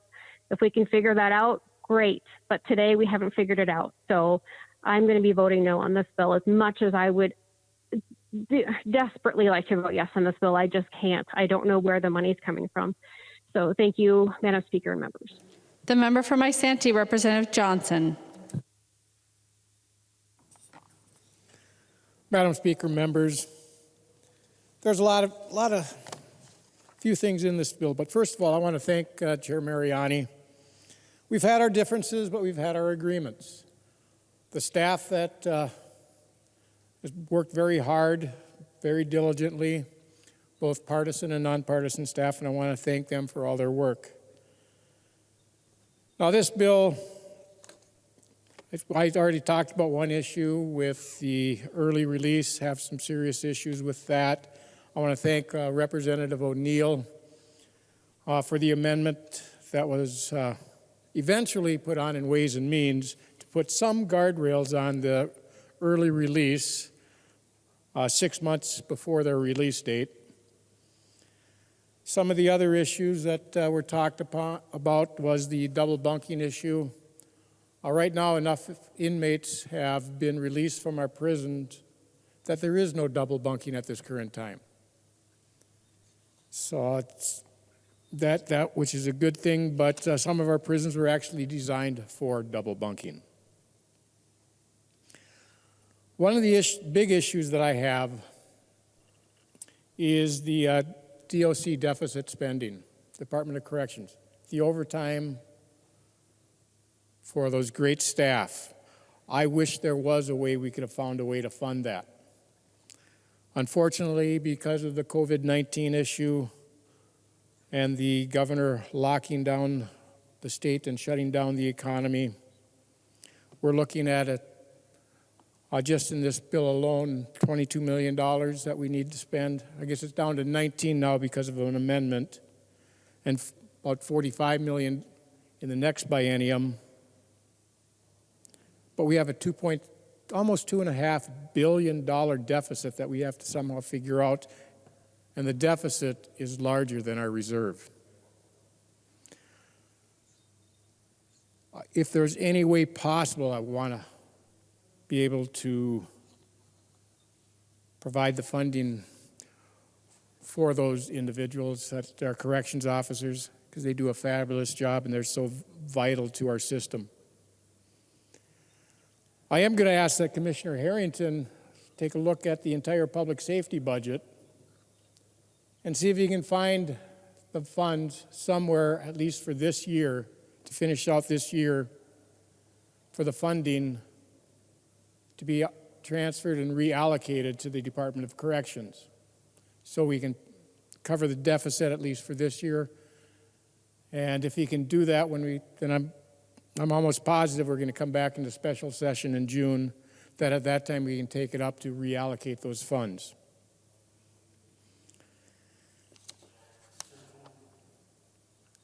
Now, we talked a little bit about the issue with the early release that unfortunately did not come out of this bill because it's not needed. The commissioner says he doesn't need it. But also we have the fact that the governor, if needed, could do it by executive order and does not need the commissioner or anybody else or the legislature authorization to do it, because we're under a peacetime emergency. He does have that authority if it's absolutely needed. So with that, unfortunately, I'm going to have to advise my members on this side of the aisle to vote against this bill because we don't have the funds for it. If there's any way possible, I would love to support the funding part of it. There's some policy issues that I don't agree with that would make it very difficult. But there again, it's a funding issue that's the big problem. So I urge my members and everybody to vote no on this at this time. The member from Wright, Representative Lucero. Thank you, Madam Speaker. I was actually just going to have my name pulled from the list, but I couldn't do it quick enough. So I'll just say this. I appreciate the opportunity to sit once again on the Public Safety Committee. I've had the opportunity, the true honor of being a member of the committee for my entire time in office, actually. And I just want to thank Chair Mariani. While I definitely have strong disagreements with many of the bills that we did hear, there certainly was agreement on multiple pieces of legislation. Unfortunately, this bill is one I will not be able to support for the comments that both Representative Johnson and Representative O'Neill have covered, so I won't reiterate them. But thank you once again, Madam Speaker. The member from Carver, Representative Nash. Thank you, Madam Speaker. I, too, enjoyed my time on the Public Safety Committee, and we talked a lot of very important things. And we spent a lot of late nights. We think we were almost into midnight a couple times, and it remained very congenial. And I thank Chair Mariani for that. But a couple weeks ago, maybe about a week and a half ago, since COVID time really doesn't quite register in my head like other days do, we were in committee and we asked the question about this bill that is now in front of us. Chair Mariani, tell us about the spending. How are you planning to come up with the money to fund the things that are in this bill? And there was really no answer. We're just going to throw the money out there. Somehow it'll show up. And I don't disagree that there are things in this bill that are important. I think we all feel that way, and you've heard from both sides of the aisle. There are important things in here. But the simple fact of the matter is we don't have the money. We don't know where we're going to get the money. A lot of it's in the tails, which I find pretty irresponsible. Some of it's from this biennium, and we don't have the money. We don't have the money. And, you know, I've tried to teach my children that if you don't have the money, don't really lock yourself into something that requires you to have the money. This is what this bill's doing. And I think that's pretty reckless. We've had great conversations. We've had spirited conversations. Voices may have been raised at times in committee, which I think is healthy. But this is not something that I can support. For the simple fact of the matter is we don't have any idea where the funding that is supposed to be in this bill is supposed to come from. So much like my other colleagues, I'll skip the repetition of their specific statements, but we don't have the money. And while I recognize a lot of work went into the bill, I can't support it because we don't have the ability to look at the citizens of Minnesota in the eye and say, yep, we know where this is coming from, and yeah, we can do this. So I urge a red vote. Is there any further discussion to the bill? Chair Mariani. Thank you, Madam Speaker, and thank you, members, for the good debate. I think you could tell by the comments of some of my colleagues on the other side of the aisle, the healthy tenor and culture of our committee. We certainly did challenge each other quite a bit. I like to think that through it all, we were able to build some strong mutual respect for one another in terms of serving the people of Minnesota well. Representative Nash, you certainly did push my buttons a few times, but quite frankly, I do appreciate you. Let me just say a couple very quick things, that I would just leave you with a big message here. First of all, just a couple small things. On the double bunking issue, I just want to make sure that we're stating that correctly here. It's not true that the language here is a hard stop on the double bunking. What it does is it takes out language which doesn't give the commissioner a choice. So it doesn't prohibit. It takes out that overly prescriptive language in statute that tells the commissioner that he or she must permit. Quite frankly, I think the last thing we as legislators ought to be doing is managing our correctional facilities. We have professionals to do that, from the guard level all the way up to the commissioner. We need them to do that work. On the early release issue, we could talk forever, but I won't. The point on this issue is two. One is we still do not know where this pandemic is going. As we loosen up our societies, it could well be that we're going to have a bounce. It could well be that we'll have a different type of public health threat. I hope to God we don't. But the point is that we don't know. And as we don't know, we should be prepared with as many tools as possible to combat it. And when it comes to us providing authority, because that's what the legislature does, we pass laws, we provide authority. Why would we not want to be part of that, of those parameters of the approach that the commissioner should be guided by, should have the authority, not just from the executive branch, not just from his or her governor, but from us as well. Very quickly, Representative Detmer, on your bill, we will certainly hear your bill. I was terribly disappointed that a number of bills, other bills, were not able to be heard and not able to be moved forward. Fact of the matter is, your bill landed on the floor by avoiding my committee.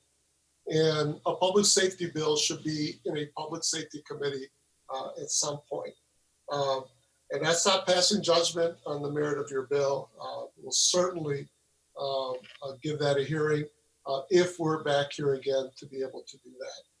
Representative Lesh, very quickly, brother, I am with you on this issue of the driver's license, and there is broad bipartisan support for that. I have to say, the behavior of our bureaucrats sometimes can be very harmful.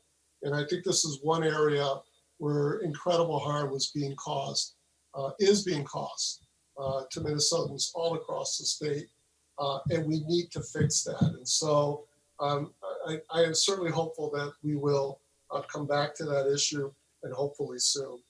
But here's my main message, folks.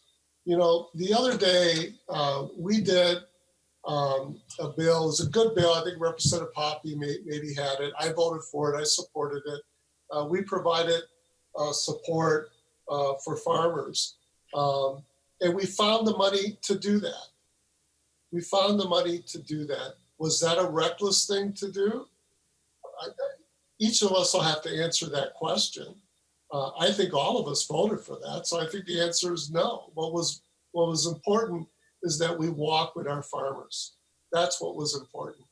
But they're not the only people we need to walk with. We need to walk with every Minnesotan.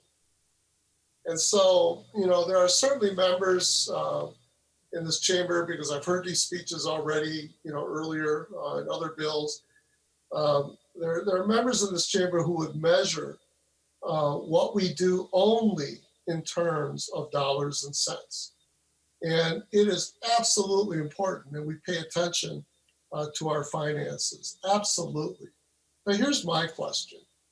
What is the price that we are willing to pay for doing nothing? For doing nothing in public safety?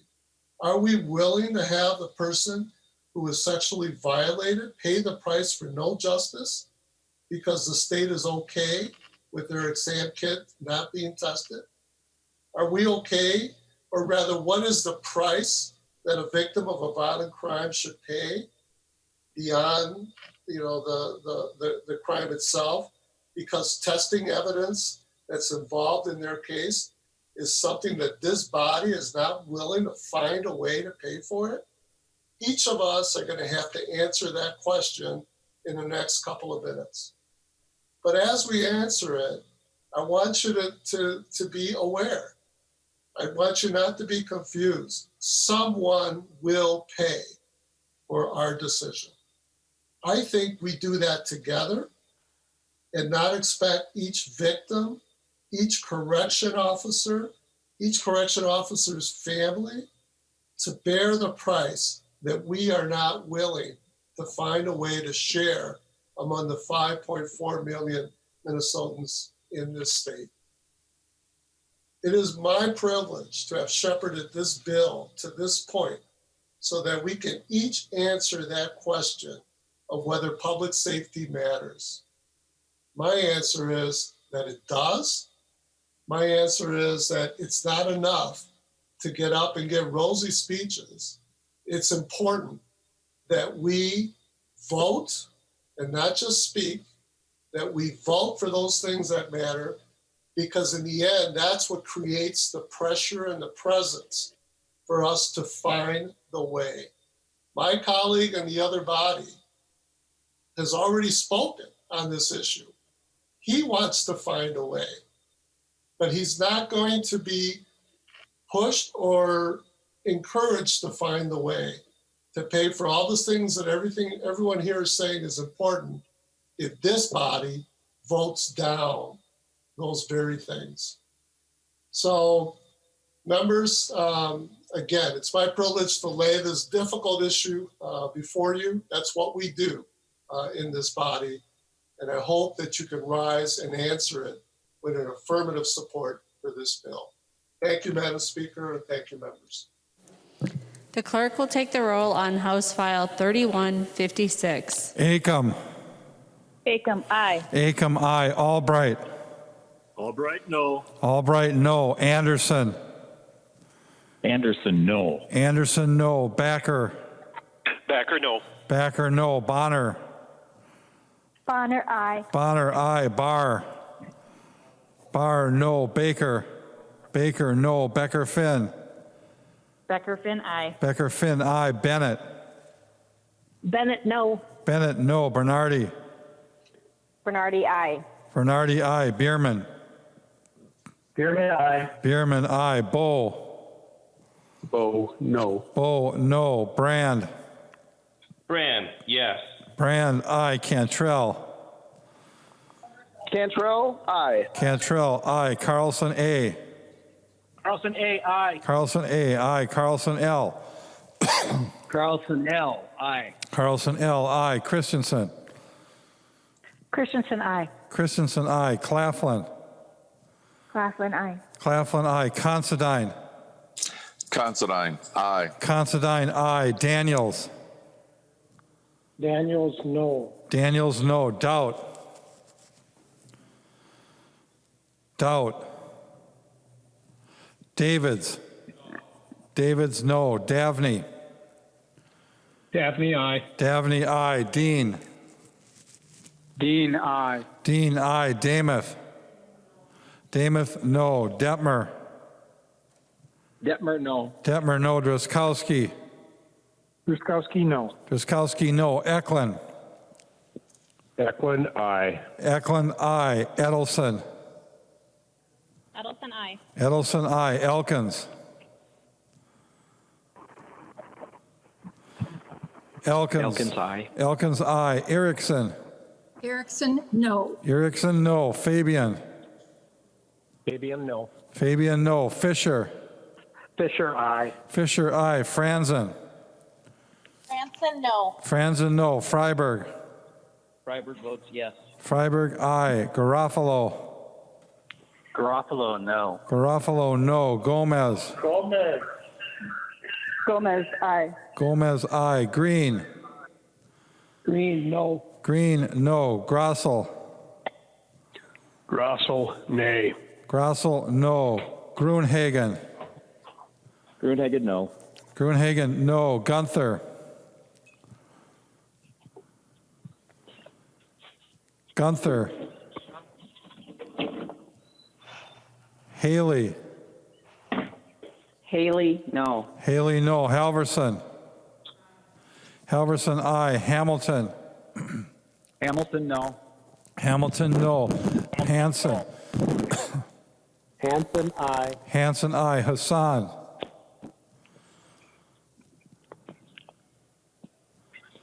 Hassan. Hassan, I. Hassan I. Hausman. Houseman, I. Hausman I. Heinrich. Heinrich, no. Heinrich no. Heinzman. Heinzman, no. Heinzman no. Her. Her, I. Her I. Hertas. Hertas, no. Hertas no. Hornstein. Hornstein, aye. Hornstein I. Howard. Howard, aye. Howard I. Hewitt. Hewitt, aye. Hewitt I. Johnson. Johnson no. Jordan. Jordan, I. Jordan I. Jurgens. Jurgens, nay. Jurgens no. Keel. Steele, no. Keel no. Cleavorn. Cleavorn, I. Cleavorn I. Cagle. Cagle. Cagle, I. Cagle I. Katiza Watun.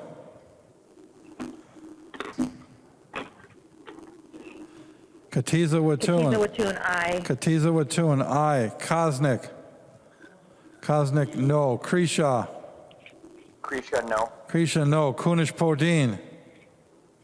Konesh Podine, yes, I. Kunish Podine I. Lehman. Lehman, no. Lehman no. Lee. Lee I. Lesh. Lesh, aye. Lesh I. Liebling. Liebling, I. Liebling I. Lean. Lean, aye. Lean I. Lilly. Lily, I. Lily I. Lippert. Lippert, aye. Lippert I. Lislegard. Lislegard, aye. Lislegard I. Long. Long, aye. Long I. Lucero. Lucero, no. Lucero no. Lewick. Lewick, no. Lewick no. Mahoney. Mahoney, aye. Mahoney I. Mann. Man, I. Mann I. Mariani. Mariani, aye. Mariani I. Markwart. Markwart, aye. Markwart I. Mason. Mason. I am. McDonald. McDonald, no. McDonald no. Mecklin. Mecklin, no. Mecklin no. Miller. Miller, aye. Miller, aye. Moeller. Moeller, aye. Moeller, aye. Moran. Moran, aye. Moran, aye. Morrison. Morrison, aye. Morrison, aye. Munson. Munson, no. Munson, no. Murphy. Murphy, aye. Murphy, aye. Nash. Nash, no. Nelson, M. Nelson M. I. Nelson, M, aye. Nelson, N. Nelson N, no. Nelson, N, no. New. New, no. Nor. Nor, aye. Nor, aye. Nornis. Nornis. Nornis, no. Nornis, no. Novotny. Bonnie, no. Novotny, no. O'Driscoll. O'Driscoll, no. O'Driscoll, no. Olson. Olson, aye. O'Neill. O'Neill, no. O'Neill, no. Pulowski. Pulowski, aye. Pulowski, aye. Purcell. Purcell, aye. Purcell, aye. Petersburg.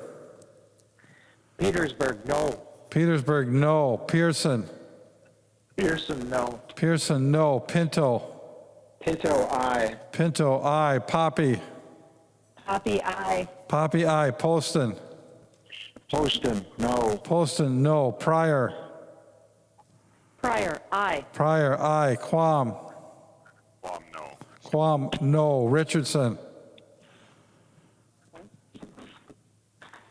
Richardson. Aye. Richardson.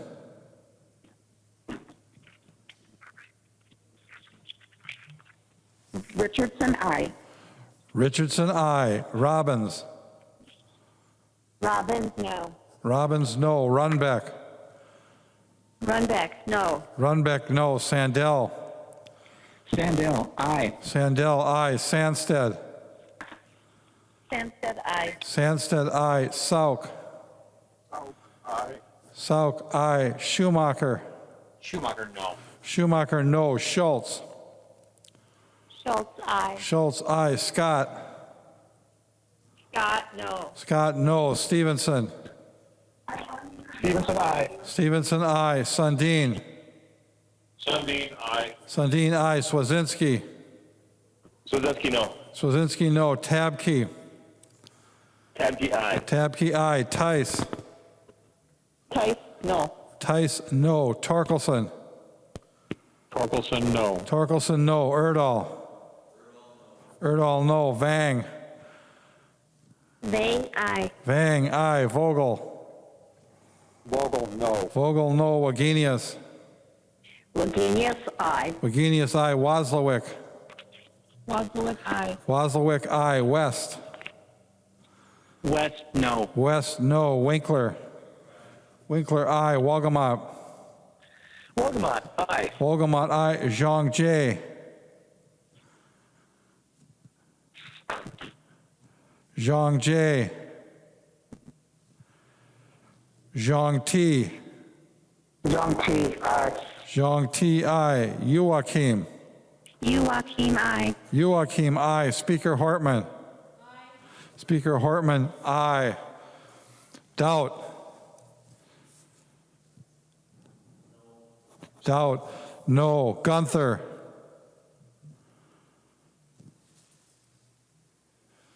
Gunther.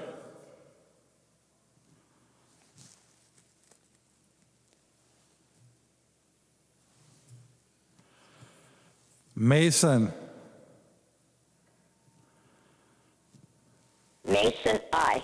Mason, aye. Zhang Jie. Zhang Jie, aye. Zhang Jie, aye.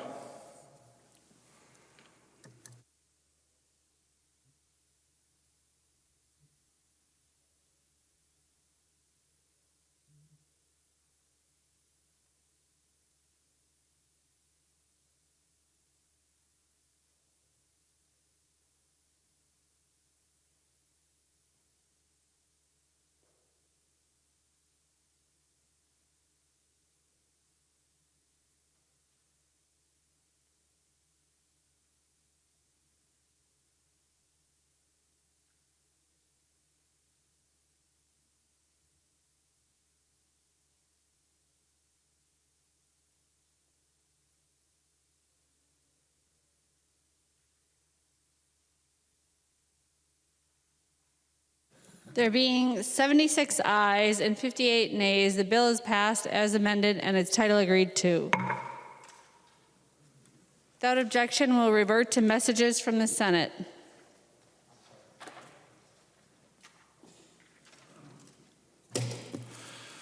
Messages from the Senate. Madam Speaker, I hereby announce the passage by the Senate of the following House file, herewith returned as amended by the Senate, in which amendments the concurrence of the House is respectfully requested. House file number 462, an act relating to transportation. The message is signed Cal R. Ludeman, Secretary of the Senate. Hornstein moves that the House concur in the Senate amendments to House file number 462 and the bill be repassed as amended by the Senate.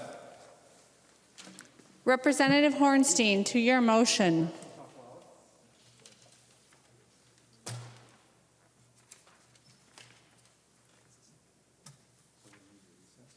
I think you need to unmute Representative Hornstein. We need to recess for what? 5 minutes to reboot it.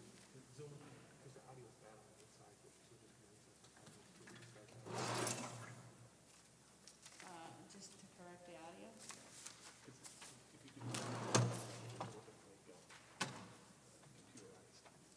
Okay. Members, we're going to take a brief break so they can reset the Zoom.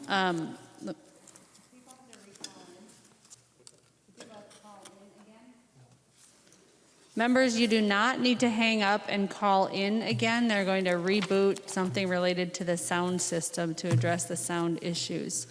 So we'll just chill for a few minutes.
Representative Hornstein, can you hear me? Yes, I can. Can you hear me?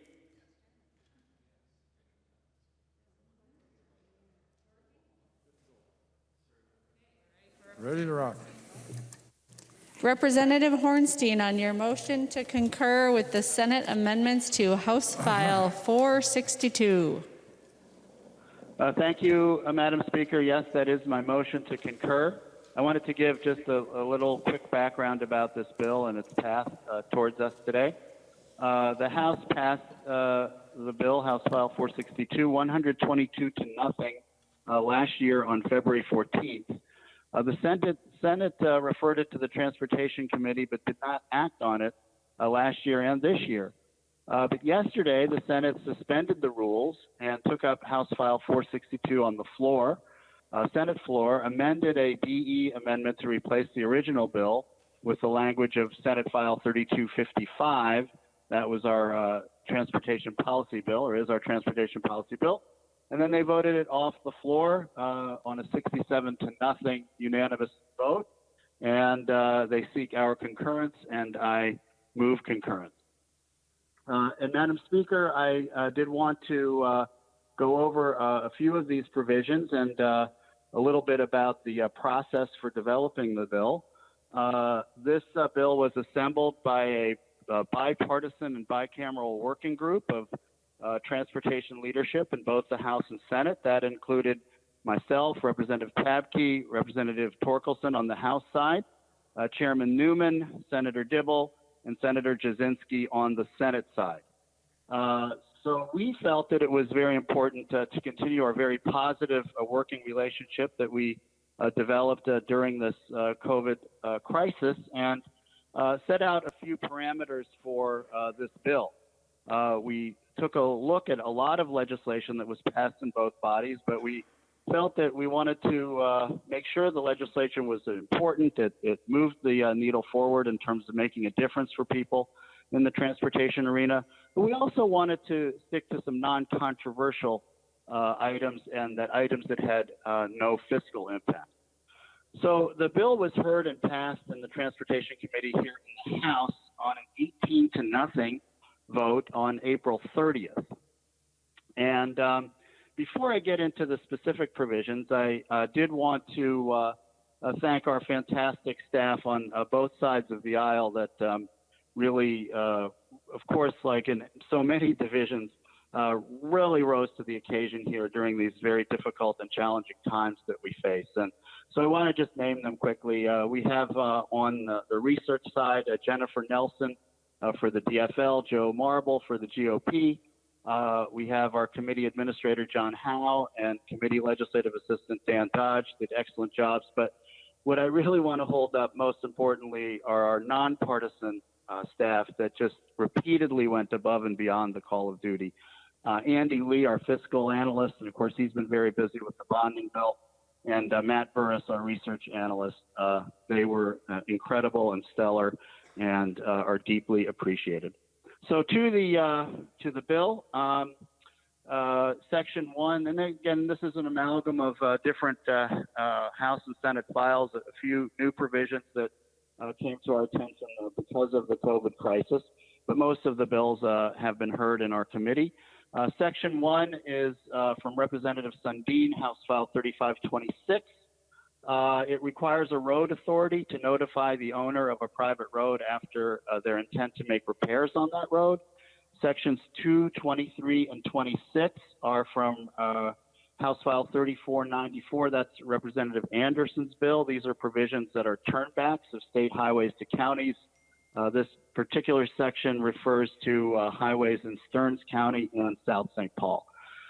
Section 3 is Representative Liss-Lagarde's House File 3687. This is a bill that makes a technical correction to the specialist Noah Pierce Bridge, and that's in Evelyn, Minnesota. Sections 4, 5, and 6 are from Representative Elkins' House File 3845. Requires a temporary vehicle permit to be displayed where license plates are normally displayed instead of the rear window. Section 7 is Representative Cagle's House File 3553, which eliminates the requirement for a driver to provide a physical address when exchanging information after a collision. And this was of particular importance to groups that are working on domestic violence issues.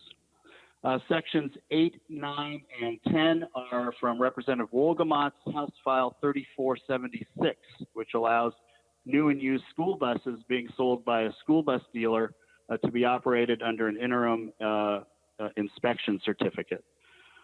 Sections 11 and 30 are Representative Sundin's House File 3624, and it establishes the number of escort vehicles required for over-dimensional loads.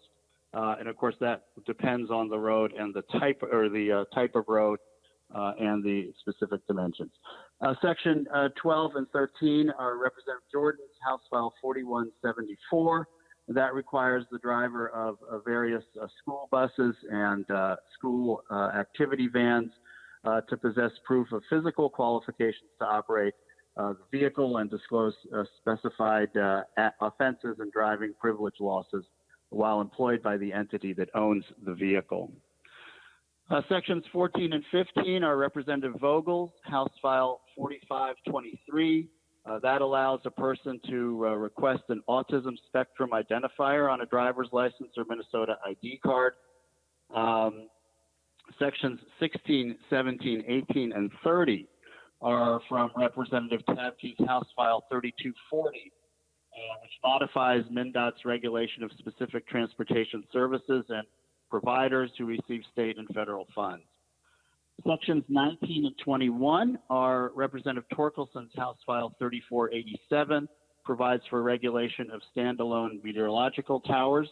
That was important to our agriculture aviation community. Section 20 is House File 729 from Representative Considine, and I want to thank Representative Tabke for also working on this provision. It requires the legislative auditor to conduct a salary and benefits survey of various police departments over the next 10 years. The purpose of this is to ascertain proper salary and compensation levels for the State Patrol. We heard very compelling testimony that State Patrol salaries are not commensurate with others that are recruiting from the same officer pool, and we hope this will result in a better compensation for the State Patrol. This is a study, again, from the Office of Legislative Auditor. Section 22 is Representative Torkelson's House File 4319. It modifies Driver and Vehicle Services Oversight Committee membership so that the Blue Ribbon Council on Information Technology is dissolved. If that is dissolved, the chair of that council continues to serve on the committee. Section 24 extends driver's license expiration dates. We did that for a month in the original COVID-19 legislation that we passed here on the House floor. But this actually extends the expiration date for another month, and it will complement the legislation that we passed earlier. Section 25 requires the MnDOT Commissioner, DPS Commissioner, Chair of the Met Council to report to the legislature on their final COVID funds spent. Again, this is important for transparency to really see where the transportation dollars from the federal government were spent here in Minnesota. Section 27 allows the Commissioner of Public Safety to issue a non-compliant license or ID without a new photo or eye exam up until June 30th, 2001. Section 28 requires a school bus driver to use warning lights and stop arm signals to deliver food, schoolwork, and supplies. This provision only applies during the peacetime emergency. We had a number of reports about children going out towards these buses when they were delivering different items, and there's definitely a safety issue here. Finally, Section 29 is Representative Lewick's House File 1739, which allows Aiken County to deposit road and bridge funds and tax collections into a single account for unorganized townships. So that's House File 462. I did also wanted to mention a couple of provisions that are not in here, but are nonetheless important to many members of our committee, and I would also argue the legislature as a whole. In our committee this year, we spent quite a bit of time discussing the urgent issue of transit safety. And a number of proposals emerged, and this was one where I wanted to see if we could reach some bipartisan consensus. And I really want to thank Representatives Tabke and Kosnick for their hard work, because I think we're pretty close to that consensus. And this is a difficult issue: crime, public safety, transit, all wrapped up together. And they did some really good work on this issue, and I think have created a template for future work, hopefully in the next few weeks, to get this across the finish line. It was unfortunately not acceptable to the Senate, and I think there were even others in our working group that were not quite ready to include this in our consensus bill. Also, Representative Bernardy's House File 4097. That was the last bill out of our committee. We passed 33 bills this month. We were very in the first month, February to March. And this was our last bill out of our last in-person meeting on March 12th. And this dealt with the attempting to really address the backlog in driver testing. This was an issue before COVID. It'll be an issue after COVID. We passed it out of our committee, but then again, we had the crisis hit, and a number of things have happened since we passed the bill out of committee. Earlier this week, Department of Public Safety issued a very thorough report about their plan to deal with this issue, and we have some openings now of driver testing stations scheduled for a few weeks from now.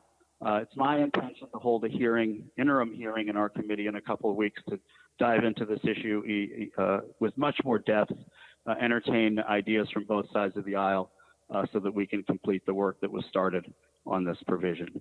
So with that, members, I ask for your support, and I'm happy to answer questions.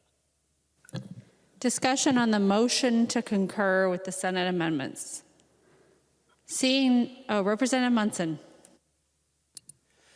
Thank you, Madam Speaker. I have a question for Representative Brand, if he would yield for a question. Representative Munson, you have a question for who? Representative Brand. Sorry? Representative Brand. I will yield.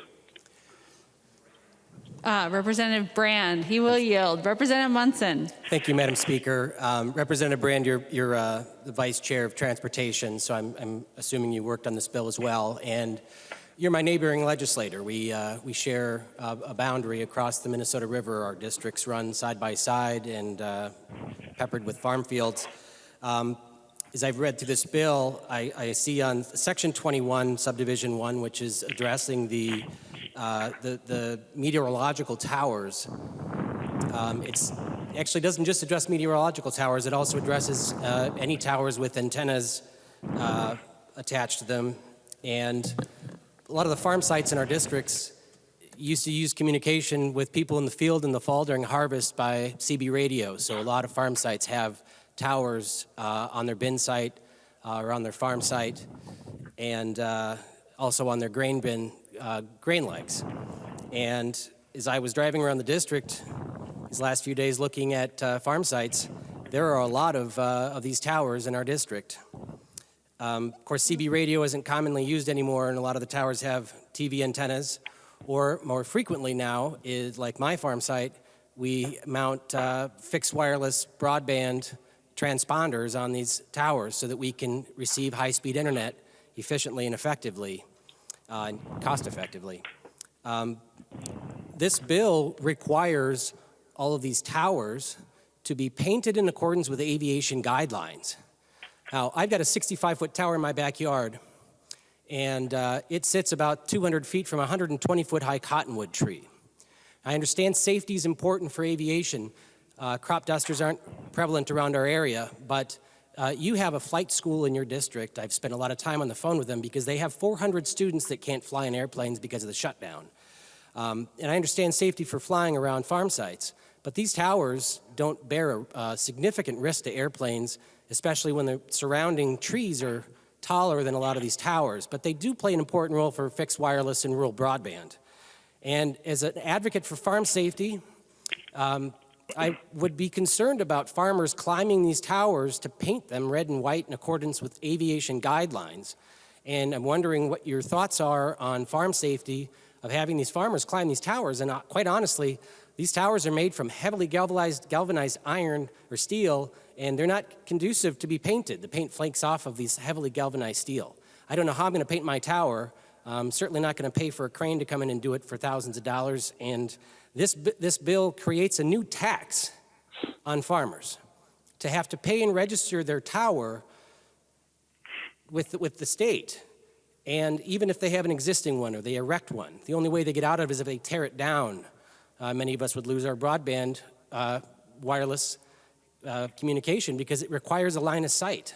So I'd ask for your opinion on this bill and what you would do to, what you tell the farmers in our districts about this new tax and this on these towers. Representative Brand. Madam Speaker and Representative Munson, first to clarify, I'm not Vice Chair of the Transportation Committee. I know that Brad Tabke and I get confused a lot up here, but I'm actually Vice Chair of the Agriculture Committee. I believe that's what you were meaning to say. In reference to the Transportation Committee itself, I don't sit on the committee, so I wasn't privy to those discussions. I would say that there are also people that have CB radio towers in St. Peter, inside the city limits where I live, and I'm not sure exactly what the conversation was and what led them to the discussion of that. I just don't have a good answer for you right now. Representative Munson. Representative Brand, I apologize.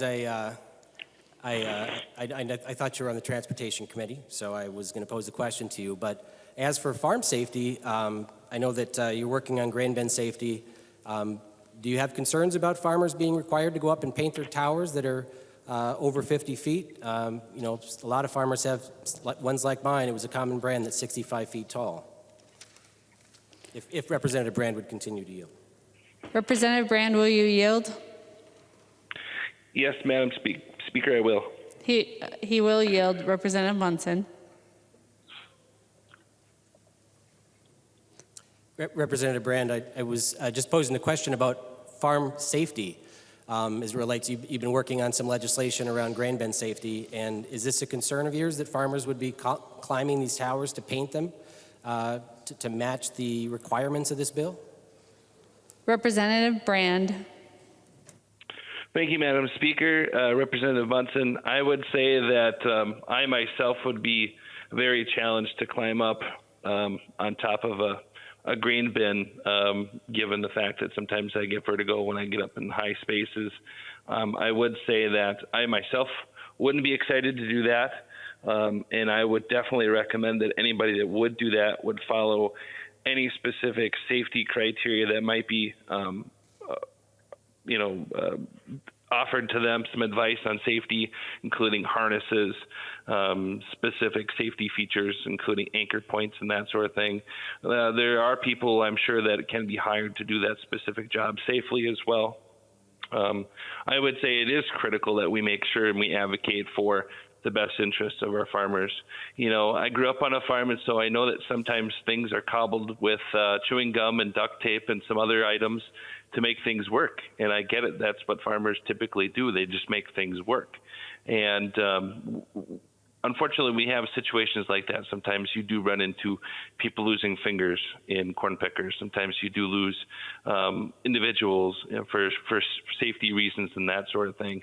Also because they just can't afford to buy that harness for their grain bin, or they don't have the technology like we just allocated through the House and Senate in the agriculture finance bill to allow them to have a specific shut-off safety switch. And so, when we talk about any particular industry, no matter what it is really important that we do have some sort of focus on safety. And I think that sometimes people just get in a rush and they forget to be safe when they're doing certain things, including harvest and hauling grain to market and that sort of thing. It's really important, and I think vital, that people take a moment to think about the safety aspect of it. Representative Munson. Thank you, Representative Brand. I too hope that farmers can be safe on the farm. I see this new requirement and this new tax on farmers as being a threat to their safety. It's also a misdemeanor under this new provision if the farmer doesn't comply. And again, driving around rural Minnesota, I haven't been the biggest advocate for in-the-ground fiber optic cable being trenched into every farm site, but I have been an advocate for fixed wireless broadband. And these transponders for fixed wireless broadband are installed at the tops of many of the grain legs around our district, and then would qualify under this bill as being a meteorological tower or that includes an antenna, as well as other provisions that can classify this as a meteorological tower. So I'm concerned that this bill is going to be going against fixed wireless rural broadband.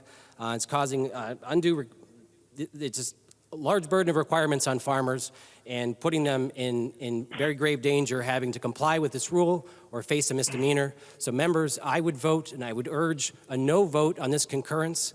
This bill is not ready. Farmers do not need to be taxed with a new tax at this time or a misdemeanor. So I would urge a no vote. Thank you.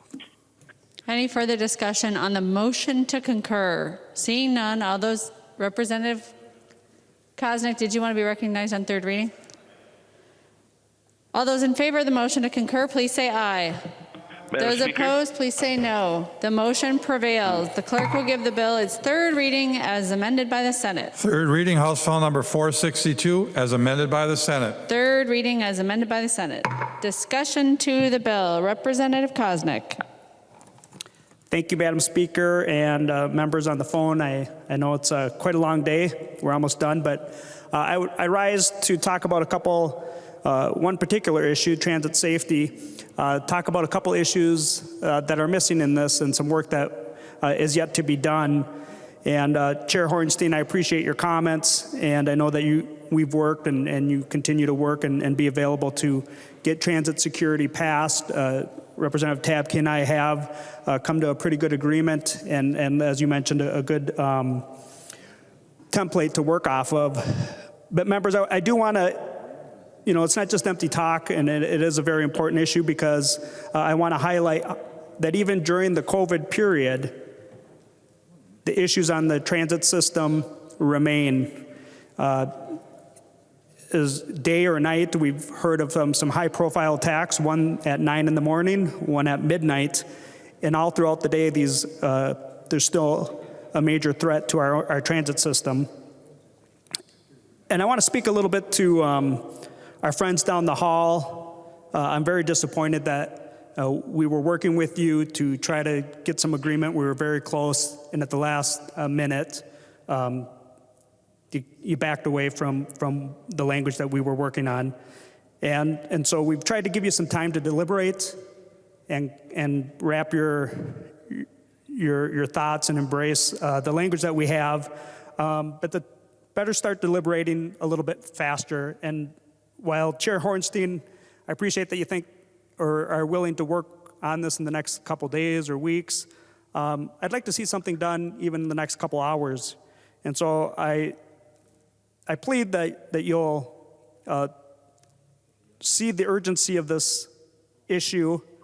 And just to highlight a couple of recent issues in the last month, aside from the high-profile issues, it occurs quite frequently. And it's not just there's a large group in the middle car was partying, continuously smoking and partying. There's even somebody that would try to bring a propane tank onto the train, and I'm not sure what their intent was, but obviously that's a concern. There was a fight in one of the other trains. Another report has screaming and drinking going on in the train, and mace was used to protect somebody. Another incident, a group of people chased a guy walking his dog. There was a passenger that was assaulted, not the higher profile one that we know of, but there was bleeding to his head, and this was on a ride back from the airport. On that same day, I think, there was another female assaulted. A couple days before that, there was a female was being attacked by 4 males. A couple days before that, another assault. A month ago, there was a man that was passed out and then kicked in the face. And so we don't have to wait for a high-profile incident to happen to recognize that this is an ongoing problem. And I appreciate the members in the Senate, members in the House that have worked with us across the aisle, and we have some bipartisan agreement on a bill that I started, and we tweaked the language a little bit to adjust for the budget deficits that we're experiencing. But I list those issues so that our friends down the hall, your constituents are counting on you, and we are here to work with you, and I hope that you will take this matter as serious as we do. A couple other issues, Chair Hornstein, I appreciate your comments on the driver transit scheduling. It was a huge issue and a problem for many parents and students before COVID-19, and we've heard how much more backlogged it is now. And so I hope that we can build off of the discussion that we had, as you mentioned in committee, but simply studying the issue is no longer enough. And so I hope that when we resume here, that we can take up some of the practical ideas and create more of an urgency on this topic so that students can actually, at some point later this summer, get to their summer jobs. The other day we passed a bill to allow 16 and 17-year-olds to do a little bit more work. But if they can't get to their jobs because they can't get their driver's test passed, that bill doesn't do any good. And so I want to end here just to say that the underlying bill is fine, but there's a lot missing, and it's very, very important to our transit system to have a system that people can feel safe in and not be afraid of being the next victim. And so doing nothing is not acceptable, and doing nothing is shameful. So I appreciate the work that we've done in our committee and in this body, and I would like to see if we can push something across the street and have them act on it, because I believe they're ready. They just need to get comfortable with it, and we've given them the time to do that. And so members, if the opportunity arises, Madam Speaker, I would encourage us to try to pass our transit safety language. Thank you, members. Representative Torkelson.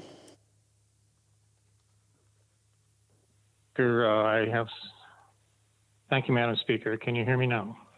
We can hear you, Representative Torkelson.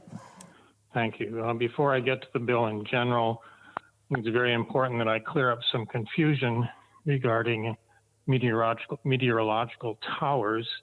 Representative Munson is badly confused on this. He needs to read the bill much more carefully. It has nothing to do with farmers, nothing to do with farmers climbing towers or painting anything. It is strictly aimed at the temporary towers that are put up in advance of a wind installation. These are quite tall, and we've had some trouble in the past with crop dusters. They are the towers that are put up to test the wind to see if there is a good wind resource in a particular area.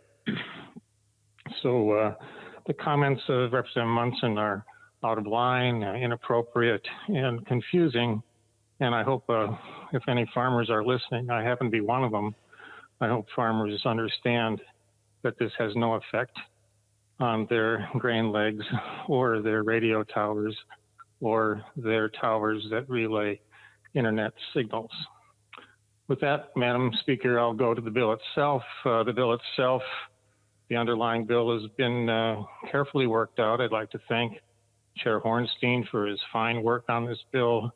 He's been very collaborative throughout the process. It's gone very well.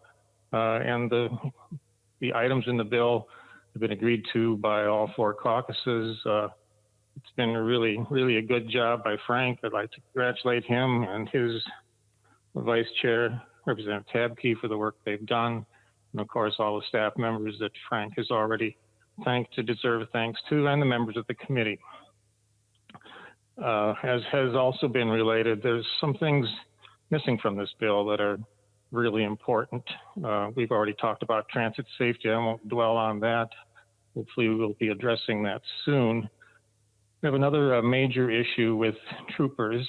There is a trooper study language in this bill, but that language was in a bill last year and the study never got done. Thankfully this year, they're moving that study from MMB, and the Office of the Legislative Auditor will be doing the study, and I'm sure it will get done, but it's going to take some time. And in the meantime, our troopers are languishing and we are short-staffed. We need to make sure that we attract troopers and attract them in numbers adequate to fill the staff. And to do that, we need to do the Trooper Academy, which also is in need of funding. In addition to that issue, as everyone knows, or most everyone knows, we've been struggling with MNLARs, and we're now trying to work through the implementation of the new computer system. But the result of that computer system is that we are shifting work from the state level down to our deputy registrars. So every transaction they do requires more time, takes more effort on their part, and yet we have done nothing to change the compensation for the work they're doing. And then you layer in the COVID crisis on top of that, the fact that they were shut down for a period of time and that they still can't do much of their face-to-face work. The deputy registrars across the state need our help. We need to figure out how to address this so that they can stay in business and offer our citizens the services that they badly need. Finally, Madam Chair, I will address bonding. I realize it's not part of this bill, but it's a very important part of transportation. And as we work our way towards a bonding bill, either now or later, it's critical that transportation be addressed. If you've been driving around the state, you will notice that there are lots of construction projects going on right now that are funded. But that funding stream is going to start to run short as we see a decrease in gas tax and a decrease in sales tax being collected. And that's going to put the pinch on as we try to do new projects in the future. Bonding can do a lot to alleviate that. So I look forward to a robust transportation section in the bonding bill as it comes to fruition. With that, Madam Speaker, I urge members to vote green on this bill. The committee has worked hard to put together a bill that does some good things for the citizens of Minnesota. Representative Brand.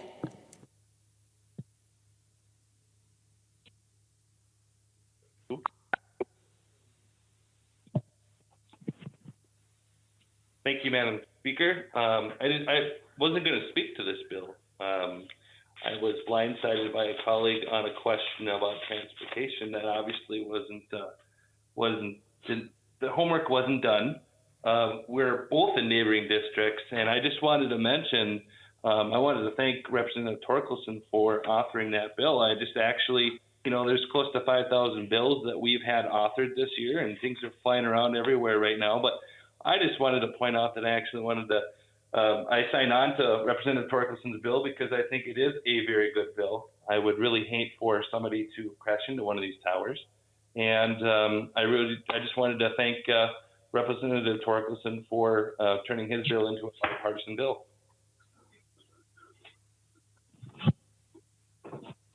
The member from Roseau, Representative Fabian.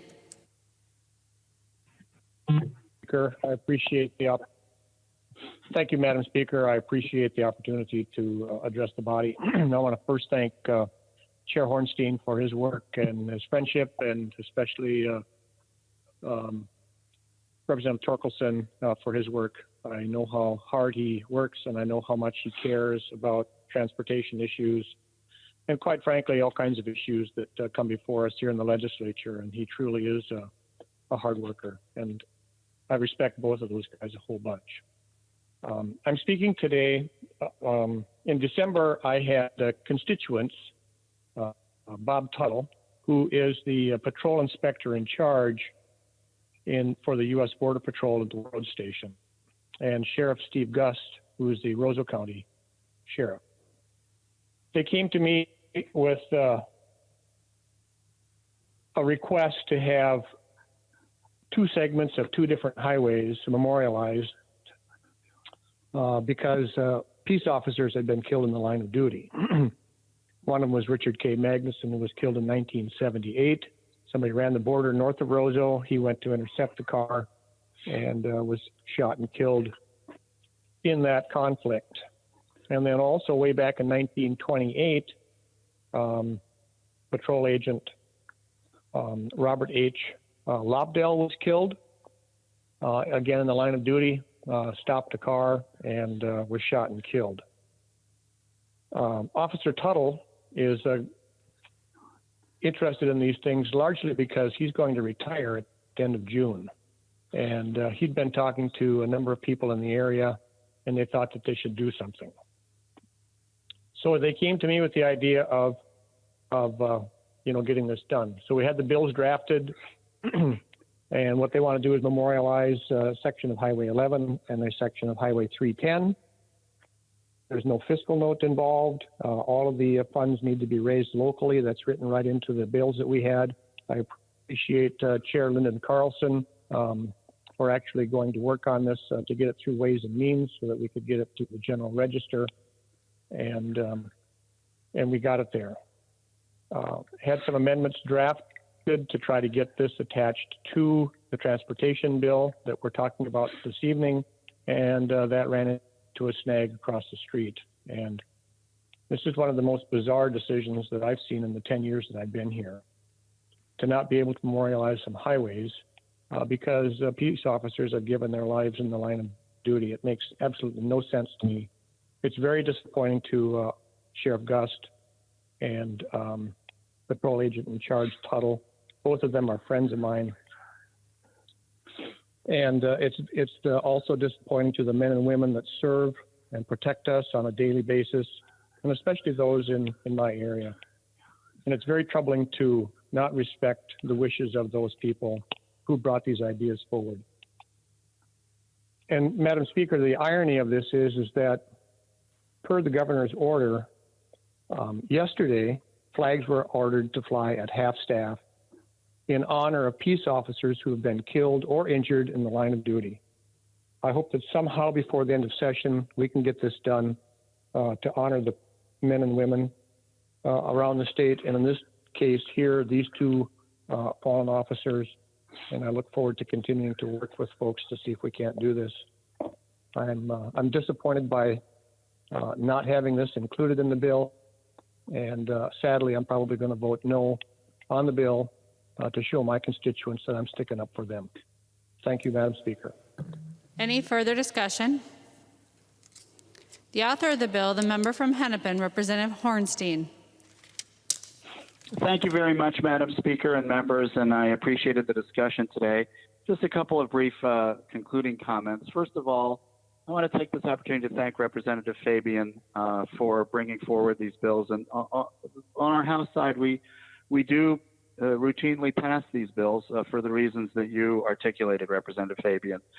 And I don't know how many more House floor speeches you have in you between now and midnight tomorrow, but I want to take this opportunity to thank you for your service and your friendship. I was moved by the hearing in Ways and Means earlier this week on your bill, so I know it's on the general register, and I'm going to work with you now, or if we go into overtime, to make sure that this happens for you and your constituents. Secondly, just a couple quick comments. I wanted to correct the record a bit on two things that Representative Koznick said. And again, I do appreciate very much his work on transit safety and really his ability to, and Representative Tabke, to meet each other halfway and really come up with, I think, a workable compromise that I hope will be adopted eventually on a strong bipartisan basis at the House. I don't think that we're there yet. There were some amendments to this bill that were introduced on the Republican side prior to Thursday that I think indicated still some division on the other side of the aisle. I think that many of us on our side are very encouraged and supportive of House File 3085, Representative Tabke's bill, which passed transportation and public safety. So not necessarily accurate to point fingers here, but we still want to work together because this is one of these issues where we do need unity on both sides of the aisle. I think is very important to move forward. Representative Koznick also said the Senate is ready on this. That is not my understanding. I know the Senate is interested in transit safety, but they were not ready to accept this.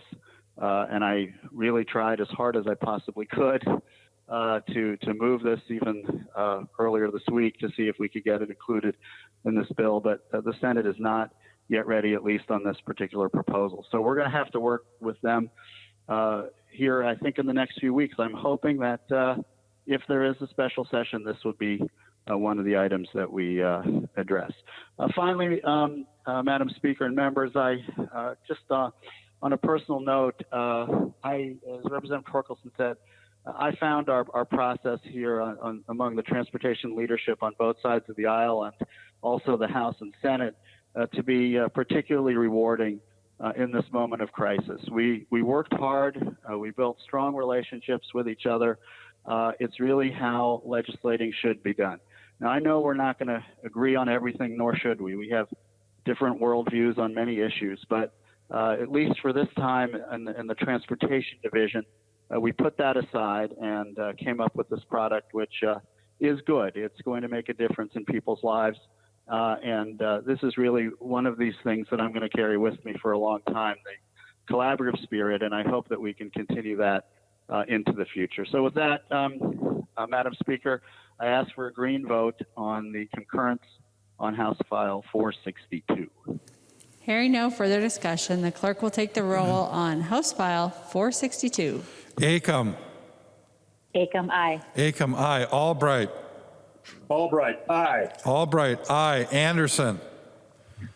Anderson, aye. Anderson, aye. Backer. Backer, aye. Backer, aye. Bonner. Bonner, aye. Bonner, aye. Barr. Barr, no. Baker. Baker, aye. Becker, Finn.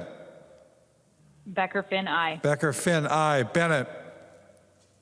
Bennett, aye. Bennett, aye. Bernardy. Bernardy, aye. Bernardy, aye. Bierman. Bierman, aye. Bierman, aye. Bow. Bow, aye. Bow, aye. Brand. Brand, aye. Brand, aye. Cantrell. Cantrell, aye. Cantrell, aye. Carlson, A. Carlson, A, aye. Carlson, A, aye. Carlson, L. Carlson, L, aye. Carlson, L, aye. Christensen. Christensen, aye. Christensen, aye. Claflin. Claflin, aye. Claflin, aye. Considine. Considine. Considine, aye. Considine, aye. Daniels. Daniels, aye. Daniels, aye. Doubt. Doubt, aye. Davids. Davids, aye. Daphne. Dabney, aye. Daphne, aye. Dean. Dean, aye. Dean, aye. Damath. Damath, aye. Detmer. Detmer, aye. Detmer, aye. Drazkowski. Groskowski, no. Drazkowski, no. Eklund. Eklund, aye. Eklund, aye. Edelson. Edelson, aye. Edelson, aye. Elkins. Elkins, aye. Elkins, aye. Erickson. Erickson, aye. Erickson, aye. Fabian. Fabian, no. Fabian, no. Fisher. Fisher, aye. Fisher, aye. Franzen. Franson, aye. Franzen, aye. Freiberg. Freiberg votes yes. Freiberg, aye. Garofalo. Garofalo, aye. Garofalo, aye. Gomez. Gomez, aye. Gomez, aye. Green. Green, aye. Green, aye. Grossel. Grossel, aye. Grossel, aye. Grunhagen. Grunhagen, aye. Grunhagen, aye. Gunther. Gunther, aye. Gunther, aye. Haley. Haley, aye. Haley, aye. Halverson. Halverson, aye. Hamilton. Hamilton, aye. Hamilton, aye. Hanson. Hanson, aye. Hanson, aye. Hassan. Hassan, aye. Hassan, aye. Hausman. Houseman, aye. Hausman, aye. Heinrich. Heinrich, aye. Heinrich, aye. Heinzman. Heinzman, aye. Heinzman, aye. Her. Her, aye. Her, aye. Hertas. Hertas, aye. Hertas, aye. Hornstein. Hornstein, aye. Hornstein, aye. Howard. Howard, aye. Howard, aye. Hewitt. Hewitt, aye. Hewitt, aye. Johnson. Johnson, aye. Jordan. Jordan, aye. Jordan, aye. Jurgens. Jurgens, aye. Jurgens, aye. Keel. Keel, aye. Keel, aye. Cleavorn. Cleavorn, aye. Cleavorn, aye. Cagle. Cagle, aye. Cagle, aye. Katiza Wattoon. Katiza Wattoon, aye. Katiza Wattoon, aye. Kosnick. Kosnick, aye. Kreshaw. Kreshaw, aye. Kreshaw, aye. Kunish Podine. Kunesh Podine, aye. Kunish Podine, aye. Lehman. Lehman, aye. Lehman, aye. Lee. Lee, aye. Lesh. Lesh, aye. Lesh, aye. Liebling. Liebling, aye. Liebling, aye. Lean. Lean, aye. Lean, aye. Lilly. Lily, aye. Lilly, aye. Lippert. Lippert, aye. Lippert, aye. Lislegard. Listlegard, aye. Listlegard, aye. Long. Long, aye. Long, aye. Lucero. Lucero, yes. Lucero, aye. Lewick. Lewick, aye. Lewick, aye. Mahoney. Mahoney, aye. Mahoney, aye. Mann. Man, aye. Mann, aye. Mariani. Mariani, aye. Mariani, aye. Markwart. Markwart, aye. Markwart, aye. Mason. Mason, aye. Mason, aye. McDonald. McDonald, aye. McDonald, aye. Mecklen. Meckland, aye. Mecklen, aye. Miller. Miller, aye. Miller, aye. Moeller. Moeller, aye. Moeller, aye. Moran. Moran, aye. Moran, aye. Morrison. Morrison, aye. Morrison, aye. Munson. Munson. Murphy. Murphy, aye. Murphy, aye. Nash. Nash, aye. Nelson M. Nelson M, aye. Nelson M, aye. Nelson N. Nelson N, aye. Nelson N, aye. New. New, aye. Nor. Nor, aye. Nor, aye. Nornis. Nornis, aye. Nornis, aye. Novotny. Novotny, aye. Novotny, aye. O'Driscoll. O'Driscoll, aye. O'Driscoll, aye. Olson. Olson, aye. O'Neill. O'Neill, aye. O'Neill, aye. Pulowski. Pulowski, aye. Pulowski, aye. Purcell. Purcell, aye. Purcell, aye. Petersburg. Petersburg, aye. Petersburg, aye. Pearson. Pearson, aye. Pearson, aye. Pinto. Pinto, aye. Pinto, aye. Poppe. Poppe, aye. Poppe, aye. Poston. Poston, aye. Poston, aye. Pryor.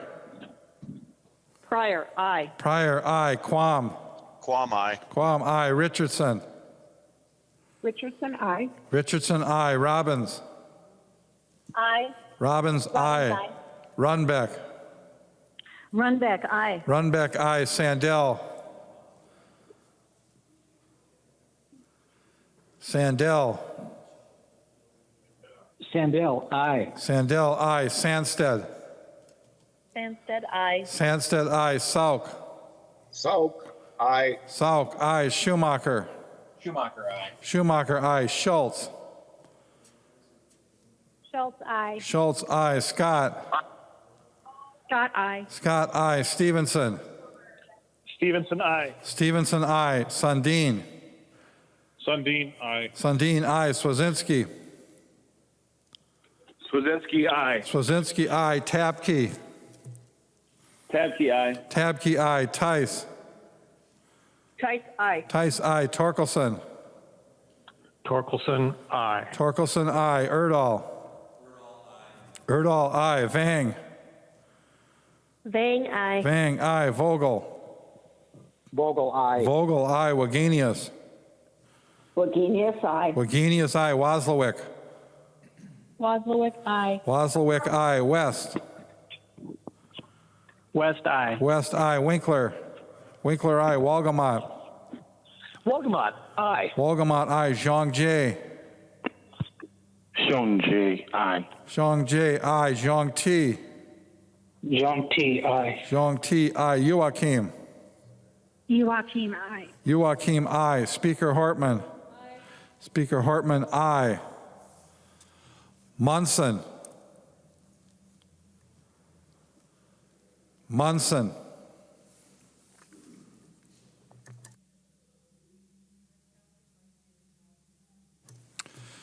Drazkowski. Drazkowski changes from no to aye. Drazkowski changes from no to aye.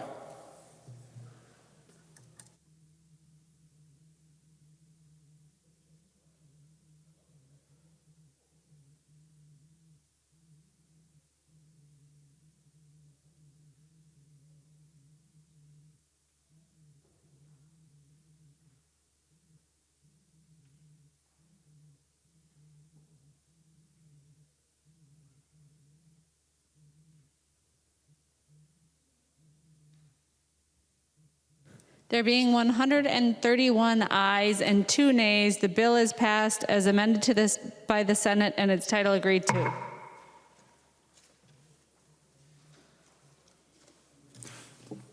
Message from the Senate. Madam Speaker, I hereby announce the passage by the Senate of the following House file, herewith returned as amended by the Senate, in which amendments to concurrence of the House is respectfully requested.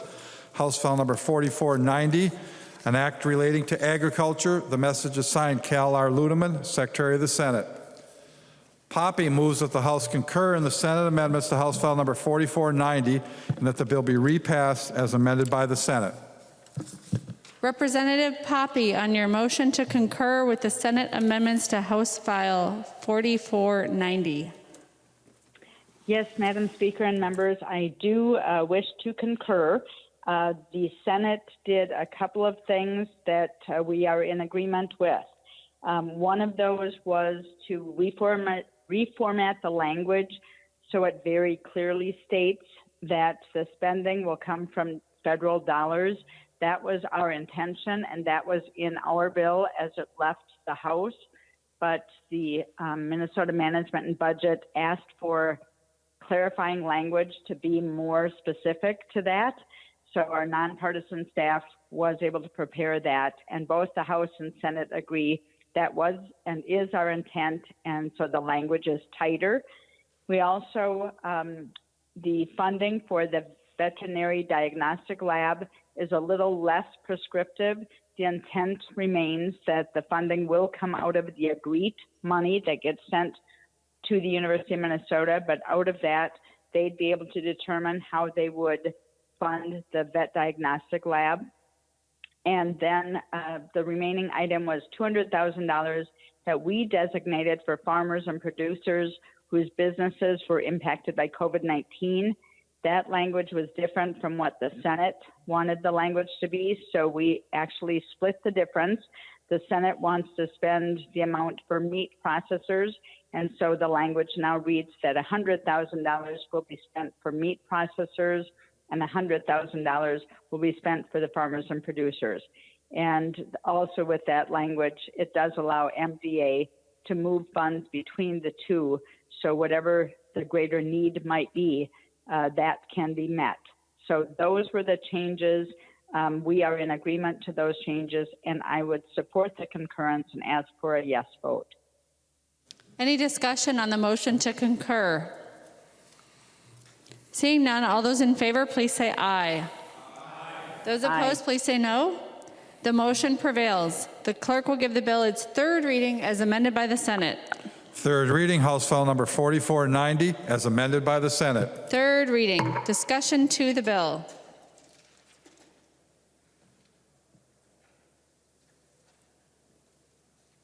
Representative Poppe. Thank you, Madam Speaker and members. This, again, just to be very clear, no general fund spending is done in this bill, but it is a good, solid bill within Ag Finance. We have a number of provisions in there that relate to farm safety, the vet diagnostic lab. We really want to support our farmers during these troubling times, and this is a good bill. We passed it a couple of days ago. The Senate just passed it with these changes, and I would ask for everyone's vote to say yes. The clerk will take the roll on House File 4490 as amended by the Senate. Acom. Acom, aye. Acom, aye. Albright. Albright, aye. Albright, aye. Anderson. Anderson, aye. Anderson, aye. Backer. Backer, aye. Backer, aye. Bonner. Bonner, aye. Bonner, aye. Barr. Barr, no. Baker. Baker, aye. Becker, Finn. Becker, Finn, aye. Becker, Finn, aye. Bennett. Bennett, aye. Bennett, aye. Bernardy. Bernardy, aye. Bernardy, aye. Bierman. Bierman, aye. Bierman, aye. Bow. Bow, aye. Bow, aye. Brand. Brand, yes. Brand, aye. Cantrell. Cantrell, aye. Cantrell, aye. Carlson, A. Carlson, A, aye. Carlson, A, aye. Carlson, L. Carlson, L, aye. Carlson, L, aye. Christensen. Christensen, aye. Christensen, aye. Claflin. Claflin, aye. Claflin, aye. Considine. Considine, aye. Considine, aye. Daniels. Daniels, aye. Daniels, aye. Doubt. Doubt, aye. Davids. Davids, aye. Davney. Dabney, aye. Davney, aye. Dean. Dean, aye. Dean, aye. Damath. Damath, aye. Detmer. Detmer, aye. Detmer, aye. Driscollowski. Krzyzkowski, aye. Driscollowski, aye. Eklund. Eklund, aye. Eklund, aye. Edelson. Edelson, aye. Edelson, aye. Elkins. Elkins, aye. Elkins, aye. Erickson. Erickson, aye. Erickson, aye. Fabian. Fabian, aye. Fabian, aye. Fisher. Fisher, aye. Fisher, aye. Franzen. Hanson, aye. Franzen, aye. Freiberg. Freiberg votes yes. Freiberg, aye. Garofalo. Garofalo, aye. Garofalo, aye. Gomez. Gomez, aye. Gomez, aye. Green. Green, aye. Green, aye. Grossel. Grossel, aye. Grossel, aye. Grunhagen. Grunehagen, aye. Grunhagen, aye. Gunther. Gunther, aye. Gunther, aye. Haley. Haley, aye. Haley, aye. Halverson. Halverson, aye. Halverson, aye. Hamilton. Hamilton, aye. Hamilton, aye. Hanson. Hanson, aye. Hanson, aye. Hassan. Hassan, aye. Hassan, aye. Hausman. Hausman, aye. Hausman, aye. Heinrich. Heinrich, aye. Heinrich, aye. Heinzman. Heinzman, aye. Heinzman, aye. Her. Her, aye. Her, aye. Hertos. Hertos, aye. Hertos, aye. Hornstein. Hornstein, aye. Hornstein, aye. Howard. Howard, aye. Howard, aye. Hewitt. Hewitt, aye. Hewitt, aye. Johnson. Johnson, aye. Jordan. Jordan, aye. Jordan, aye. Jurgens. Jurgens, aye. Jurgens, aye. Keel. Keel. Cleavorn. Cleaborn, aye. Cleavorn, aye. Cagle. Cagle, aye. Cagle, aye. Katiza Wattoon. Katiza Wattoon, aye. Katiza Wattoon, aye. Kosnick. Kosnick, aye. Kreshaw. Kreshaw, aye. Kreshaw, aye. Kunish Podine. Kunish Podine, aye. Kunish Podine, aye. Lehman. Lehman, aye. Lehman, aye. Lee. Lee, aye. Lesh. Lesh, aye. Lesh, aye. Liebling. Liebling, aye. Liebling, aye. Lean. Lean, aye. Lean, aye. Lilly. Lily, aye. Lilly, aye. Lippert. Lippert, aye. Lippert, aye. Lislegard. Lislegard, aye. Lislegard, aye. Long. Long, aye. Long, aye. Lucero. Lucero, yes. Lucero, aye. Lewick. Lewick, aye. Lewick, aye. Mahoney. Mahoney, aye. Mahoney, aye. Mann. Man, aye. Mann, aye. Mariani.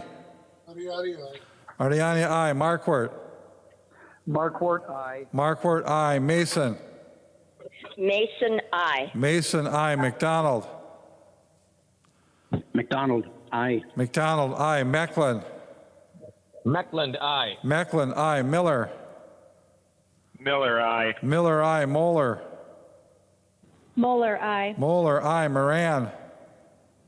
Moran, aye. Moran, aye. Morrison. Morrison, aye. Morrison, aye. Munson. Munson, aye. Munson, aye. Murphy. Murphy, aye. Murphy, aye. Nash. Nash, aye. Nelson M. Nelson M, aye. Nelson M, aye. Nelson N. Nelson N, aye. Nelson N, aye. New. New, aye. Noor. Nor, aye. Noor, aye. Nornis. Nornis, aye. Nornis, aye. Novotny. Novotny, aye. Novotny, aye. O'Driscoll. O'Driscoll, aye. O'Driscoll, aye. Olson.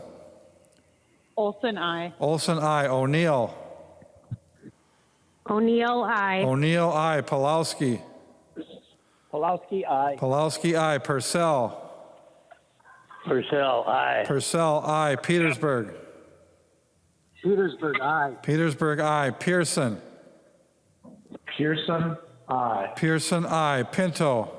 Pinto, aye. Pinto, aye. Poppe. Poppe, aye. Poppe, aye. Poston. Poston, aye. Poston, aye. Pryor. Pryor, aye. Pryor, aye. Quam. Quam, aye. Quam, aye. Richardson. Richardson, aye. Richardson, aye. Robbins. Robbins, aye. Robbins, aye. Runbeck. Runbeck, aye. Sandell. Sandell, aye. Sandell, aye. Sandsted. Sandsted, aye. Sandsted, aye. Sauk. Sauk, aye. Sauk, aye. Schumacher. Schumacher, aye. Schumacher, aye. Schultz. Schultz, aye. Schultz, aye. Scott. Scott, aye. Scott, aye. Stevenson. Stevenson, aye. Stevenson, aye. Sundin. Sundin, aye. Sundin, aye. Swazinski. Swazinski, aye. Swazinski, aye. Tabke. Tabke, aye. Tabke, aye. Tice. Tice, aye. Tice, aye. Torkelson. Torkelson. Torkelson. Torkelson, aye. Torkelson, aye. Erdahl. Erdahl, aye. Vang. Vang, aye. Vang, aye. Vogel. Vogel, aye. Vogel, aye. Wagenius. Wagenius, aye. Wagenius, aye. Waslowick. Wadsworth, aye. Waslowick, aye. West. West, aye. West, aye. Winkler. Winkler, aye. Walgamot. Wolgamott, aye. Walgamot, aye. Zhang Jie. Song J, aye. Zhang Jie, aye. Zhang Ti. Zhang Ti. Zhang T, aye. Zhang Ti, aye. Joachim. Joachim, aye. Joachim, aye. Speaker Hortman. Speaker Hortman, aye. Keel. Keel, aye. Keel, aye.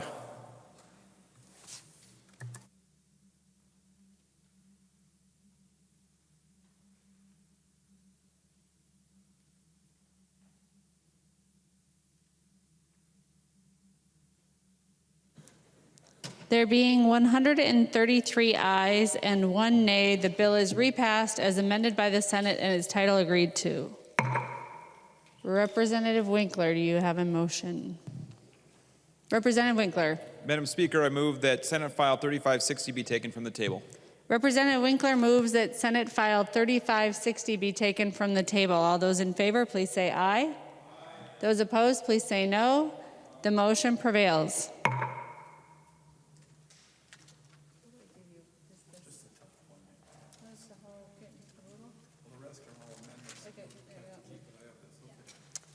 The clerk will report the bill. Senate File number 3560, an act relating to human services, the second engrossment. There's an amendment before we get there, Representative Moran, the member from Ramsey, to present your bill. Thank you, Madam Speaker. Members, Senate File 3560 represent the work done by the HHS Policy Committee this session in the areas of public health and health care. It includes provisions brought forward by both bodies and both parties, and it will help improve health outcomes for Minnesotans during the COVID-19 pandemic and beyond. I want to start by thanking the members of my committee for their unanimous support of this bill a couple of weeks ago now, as well as the partisan and nonpartisan staff who helped put it together. I also want to thank Senator Benson and her staff for working with my office on this bill with a spirit of cooperation. I will provide a walkthrough of the bill, and then I will be happy to stand for questions, as will the authors of the individual provisions. So beginning with Article 1, it changes statute administered by the Department of Health It modernizes the state laws regarding the use of X-rays. It provides a clearer timeline for hospitals to furnish medical records to patients and insurers upon request. And it creates a 4-month delay for a law passed last year by Representative Cantrell regarding hospital billing transparency, which was requested by providers in response to COVID-19. A proposal carried by Representative Jordan was included that allows federal dollars from the Drinking Water Revolving Loan Fund to go towards replacing lead service lines on private property when a city is already using a program to replace the public water mains. This will ensure that lead is fully eliminated from the community water system when a project is approved for these loans. And I would like to thank Senator Marty for his assistance in keeping this important provision in the bill. The bill also makes a few changes to the state's medical cannabis program. It creates a statutory requirement for at least one unannounced inspection of each manufacturer's site. It clarifies eligibility for the program's discounted enrollment fees, and it sustains the requirement that each manufacturer establish 8 distribution sites, which would be more difficult to accomplish during this pandemic. Article 2 makes several temporary and permanent changes for licensed health professionals. The bill authorized pharmacists to prescribe hormonal contraception, nicotine replacement medication, the opiate antagonists like Niazone. It also permits pharmacists to administer vaccines for COVID-19 once they are developed, and allows them to dispense an interchangeable drug to a patient if a storage of their prescribed medication exists during a peacetime emergency. The law governing physician assistants are updated to require a practice agreement between a PA and a hospital or healthcare system where they work, rather than a delegation agreement with a specific physician. Language requested by mental health providers have been included to ensure that PAs only provide ongoing care for severe mental illness if they have appropriate training in consultation with a psychiatrist. The bill also includes a provision from Senator Matthew clarifying the scope of practice for licensed midwives by permitting them to order ultrasounds and lab tests on behalf of expecting mothers. Temporary allowances during the peacetime emergencies are granted to physical therapy assistants, podiatrists, and those who prescribe treatment for substance use disorders. In Article 3, it makes several technical changes to last year's opioid bill. It also allows MA recipients to participate in clinical trials. It makes a tribal ID a valid identification for participating in the new emergency insulin program, and ensures that urban American Indian women who participate in federally funded screening programs for cervical and breast cancer are eligible to receive treatment through medical assistance. Article 4 is a largely technical bill from Representative Edison that updates references to advanced practice nurses, registered nurses, or the APRNs throughout state statutes. Madam Speaker, that is the bill. I am happy to stand for questions, and I ask members for your support. Thank you. There's an amendment at the desk. The clerk will report the amendment. Edelson moves to amend Senate File Number 3560. The second engrossment as follows. The amendment is coded A1. Representative Edelson. Madam Speaker and members, the A1 amendment states that age-related macular degeneration will not be added as a qualifying condition to the medical cannabis program beginning August of this year. Age-related macular degeneration was added late last year by the Health Commissioner. It is the leading cause of severe and permanent vision loss in people over 60. Researchers from Mayo, ophthalmologists, and ophthalmologists across the field have expressed concerns regarding the benefits of medical cannabis with age-related macular degeneration. They are concerned that patients may use medical cannabis instead of well-established treatments that are known to slow the progression of this disease. Commissioner Malcolm has said that she would be in agreement with the legislature taking this disease off the approved conditions list to further review the raised concerns. I would like to note that while the commissioner can approve conditions, procedurally, she cannot remove them after approval. However, the legislature can. We can do so by adopting this amendment today. I would also like to note that this amendment does not preclude the health commissioner from adding this condition later after additional medical review. I ask for your support on this amendment today.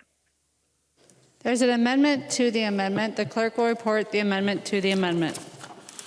Garofalo moves to amend the Edelson Amendment to Senate File Number 3560. The amendment to the amendment is coded A4. Representative Garofalo. Madam Speaker, my apologies. That amendment to the amendment was supposed to be withdrawn. I withdraw that amendment to the amendment. Representative Garofalo withdraws his amendment to the amendment. Any discussion on the Edelson amendment? Withdrawn. Hearing none, all those in favor of the Edelson amendment, please say aye. Those opposed, please say no. The motion prevails. The amendment is adopted. There's an amendment at the desk. The clerk will report the amendment. Garofalo moves to amend Senate File Number 3560, the second engrossment, as follows. The amendment is coded A2. Representative Garofalo. Thank you, Madam Speaker and members. Even though this is a 20-page amendment, it's important that members realize that the vast majority of it is just restating existing statute. What this does, this is an amendment the House of Representatives adopted last year that reclassifies cannabis for state purposes as Schedule 2 versus Schedule 1. And again, this is something that the Chamber adopted last year on a voice vote, and I would ask for member support. Thank you. There's an amendment to the amendment. The clerk will report the amendment. Garofalo moves to amend his amendment to Senate File Number 3060. The amendment to the amendment is coded A5. Representative Garofalo. Thank you, Madam Speaker. And members, what this is currently under our medical cannabis program, the only forms of medicine that are allowed to be delivered are in liquid, chill, or vaporized use of the liquid. For those, this is commonly known as hash oil. So that is the purposes of putting this into law that was drafted were really not based in science nor addiction, nor really anything. I would say poor model for delivering patients the medicine they would need. A side effect of this is that it's made it very expensive for these individuals who need medical cannabis for pain relief and other qualified conditions. Madam Speaker, members, what my amendment to the amendment does is it scratches language that says, but which does not require the use of dried leaves or plant, and it allows for raw cannabis. Again, there's no changes to who is growing this, who qualifies for a prescription. It doesn't, everything is still done through a licensed doctor. There's absolutely no changes in terms of any of the qualifying issues. It just means that in order, when this person with a licensed medical doctor is given this medicine, that they can get it in a raw form as well. And so that is the amendment, and I would ask for members' support. Thank you. Debate to the Garofalo amendment to the amendment. We are on the A5 Garofalo amendment to the amendment. Discussion.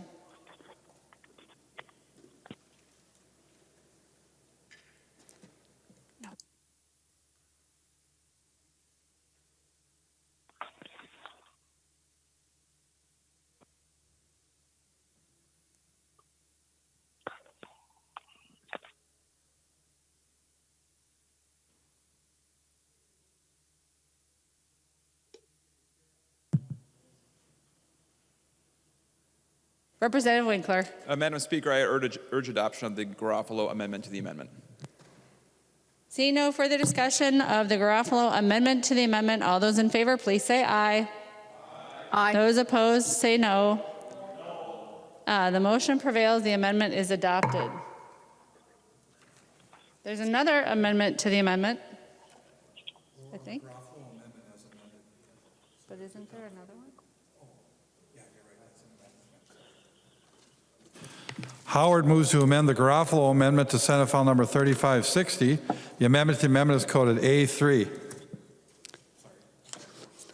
On the amendment to the amendment, Representative Howard, the A2 amendment. No, let's see, the A3 amendment to the A2 amendment. Representative Howard. Madam Speaker, I withdraw the A3 amendment. Representative Howard withdraws the A3 amendment. On the Garofalo amendment as amended. Discussion. Representative Garofalo. Thank you, Madam Speaker. Members, I would ask for your support of the amendment as amended. Any discussion on the Garofalo amendment? Representative Winkler. Madam Speaker, members, I urge adoption of the Garofalo A2. Madam Speaker.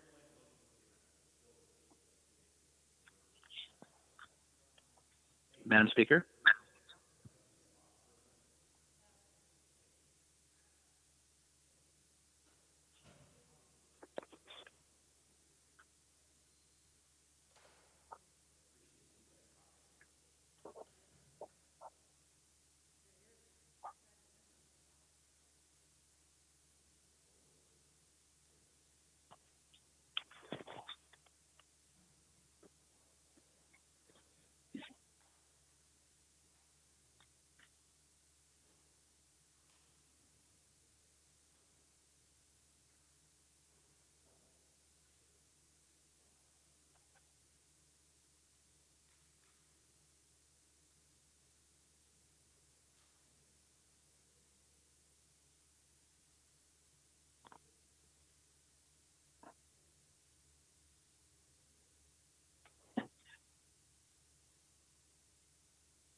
Madam Speaker.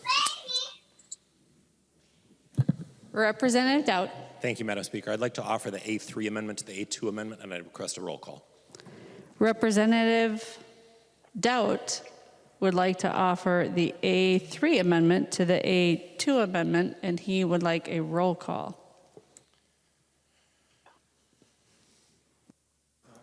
The Howard amendment. The pharmacist bill. Doubt moves to amend the Garofalo amendment to Senate File Number 3560 as amended, and the amendment to the amendment is coded A3.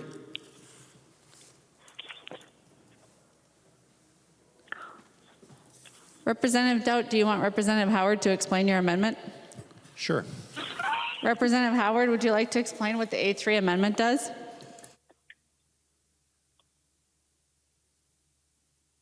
Thank you, Madam Speaker.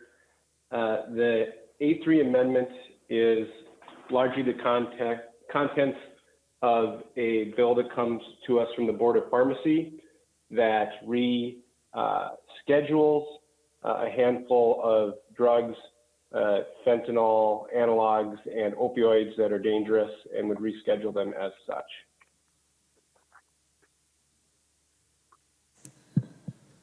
Representative Dowd. I would request a roll call on that as well. Representative Dowd requests a roll call on the now Dowd amendment to the amendment. Are there 15 hands? Not seeing 15 hands in the chamber. Please email hands@house.mn from your official email address. And once we get to 15, we will declare that there's a roll call.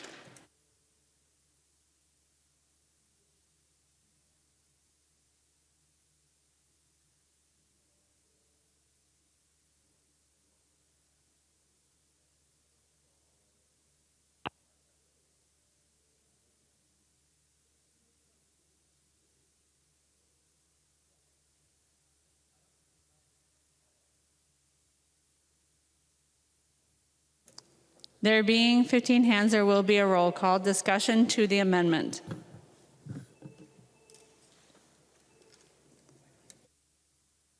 Representative Dowd. Representative Winkler. Madam Speaker, members, I would recommend a no vote on the doubt motion.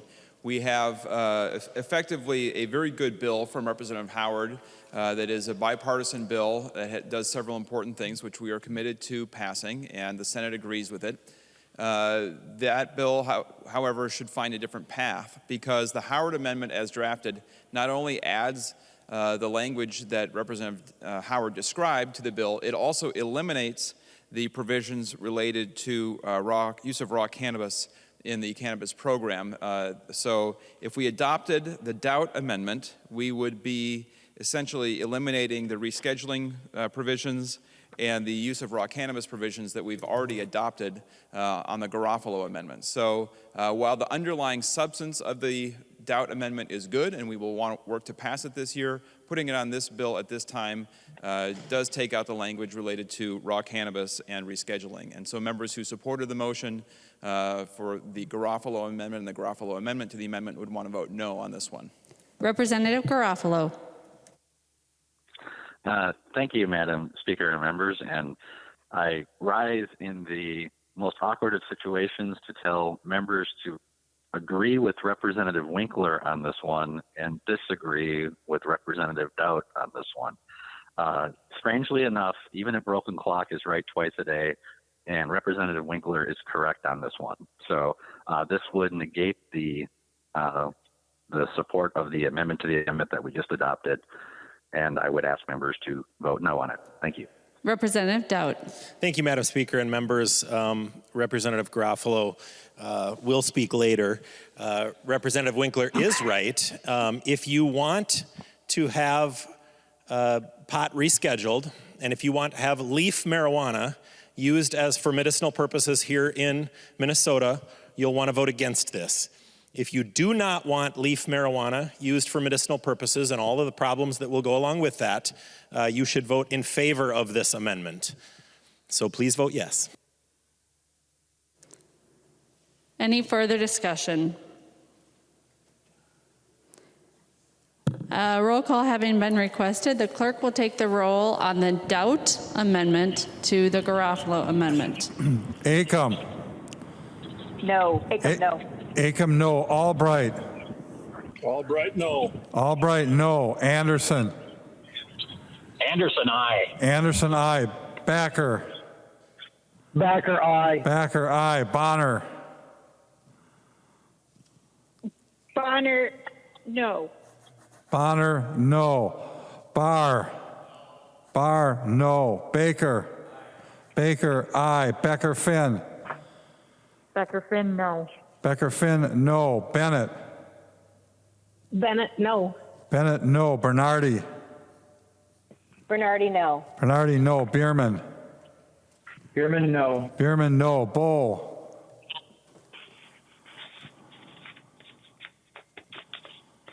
Bo. Brand. Brand, no. Brand, no. Cantrell. Cantrell. Carlson A.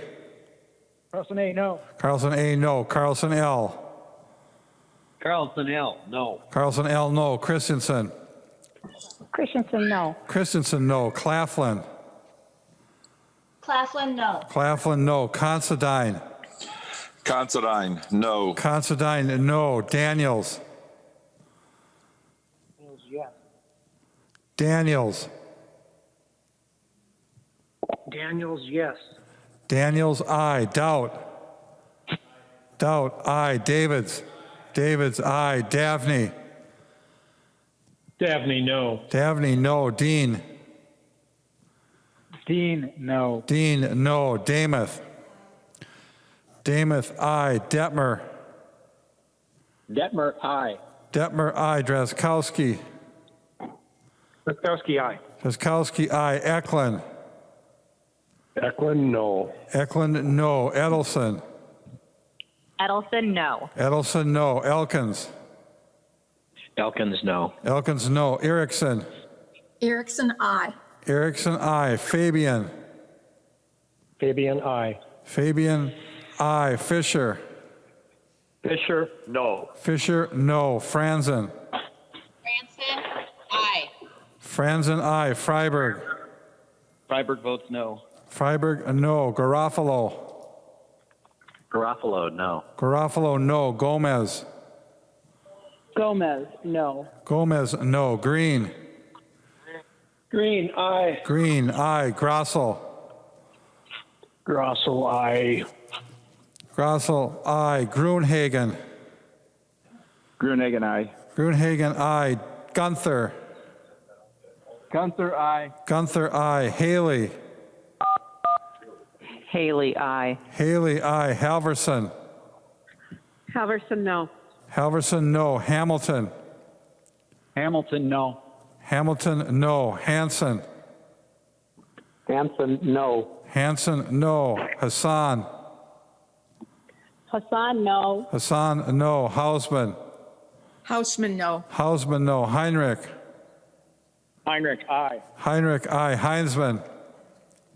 Heinzman, aye. Heinzman, aye. Her. Her, no. Her, no. Hertos. Hertos, aye. Hertos, aye. Hornstein. Hornstein, no. Hornstein, no. Howard. Howard, no. Howard, no. Hewitt. Hewitt, no. Hewitt, no. Johnson. Johnson, aye. Jordan. Jordan, no. Jordan, no. Jurgens. Jurgens, no. Jurgens, no. Keel. Keel, aye. Keel, aye. Cleavorn. Cleaborn, no. Cleavorn, no. Cagle. Cagle, no. Cagle, no. Katiza Watun. Katiza Watun, no. Katiza Watun, no. Kosnick. Kosnick, aye. Kreshaw. Grisha, aye. Kreshaw, aye. Kunish Podine. Kunish Podine, no. Kunish Podine, no. Lehman. Lehman, aye. Lehman, aye. Lee. Lee, no. Lesh. Lesh, no. Lesh, no. Liebling. Liebling, no. Liebling, no. Lean. Lean, no. Lean, no. Lilly. Lily, no. Lilly, no. Lippert. Lippert, no. Lippert, no. Lislegard. Lislegard, no. Lislegard, no. Long. Long, no. Long, no. Lucero. Lucero. Lewick. Lewick, aye. Lewick, aye. Mahoney. Mahoney, no. Mahoney, no. Mann. Man, no. Mann, no. Mariani. Yanni, no. Mariani, no. Marquardt. Markward, aye. Marquardt, aye. Mason. Mason, no. Mason, no. McDonald. McDonald, yes. McDonald, aye. Mecklin. Mecklen, aye. Macklin, aye. Miller. Miller, aye. Miller, aye. Moeller.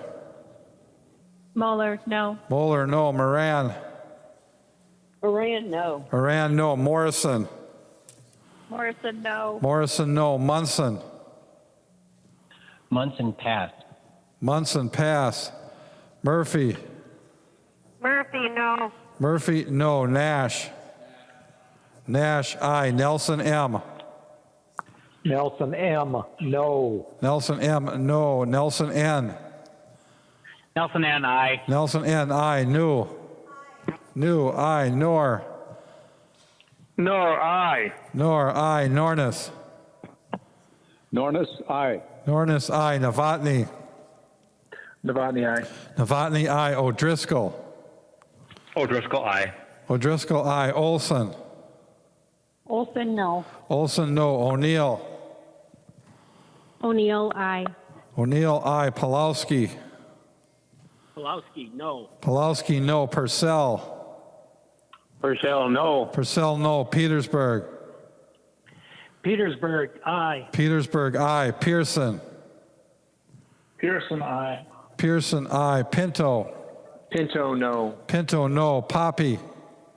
Poppe, no. Poppe, no. Poston. Poston, aye. Poston, aye. Pryor. Pryor, no. Pryor, no. Quam. Quam, aye.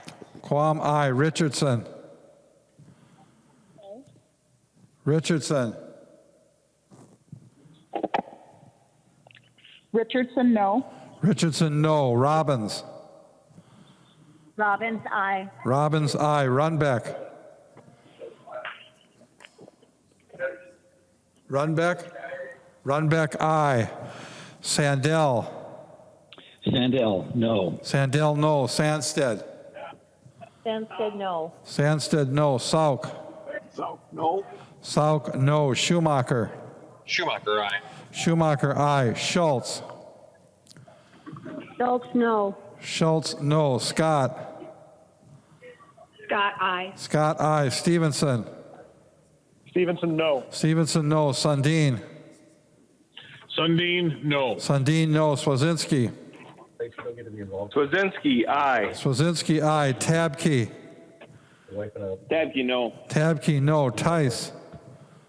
Tice, aye. Tice, aye. Torkelson. Torkelson, aye. Torkelson, aye. Erdahl. Erdahl, aye. Vang. Vang, no. Vang, no. Vogel. Vogel, aye. Vogel, aye. Wagenius. Wagenius, no. Wagenius, no. Wozlowick.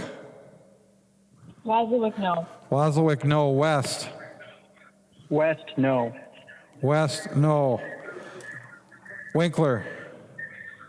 Winkler, no. Walgamot. Walgamot, no. Walgamot, no. Zhang J. Sean J, no. Zhang J, no. Zhang T.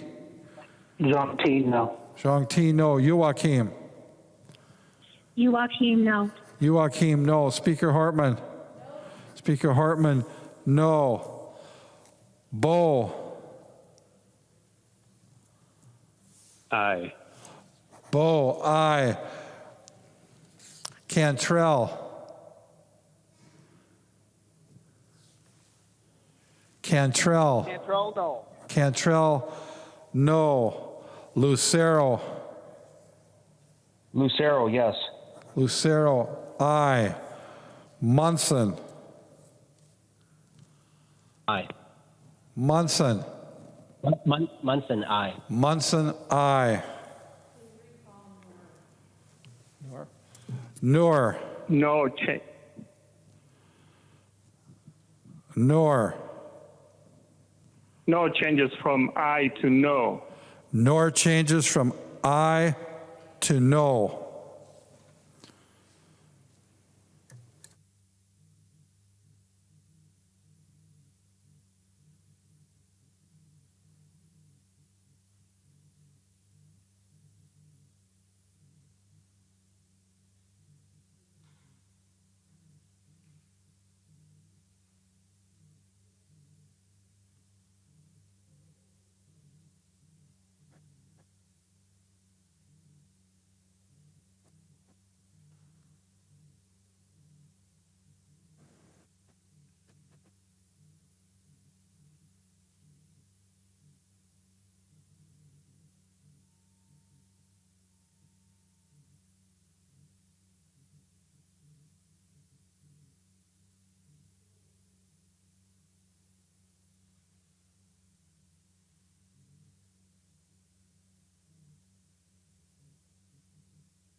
There being 53 ayes and 81 nays, the motion does not prevail. The amendment to the amendment is not adopted.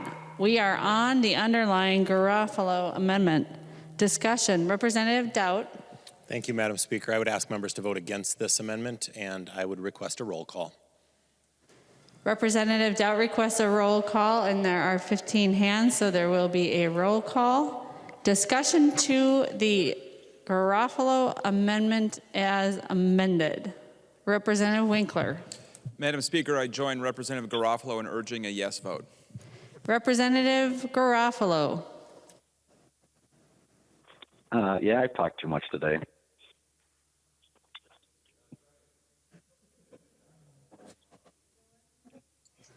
Any further discussion on the Garofalo amendment? Not just today.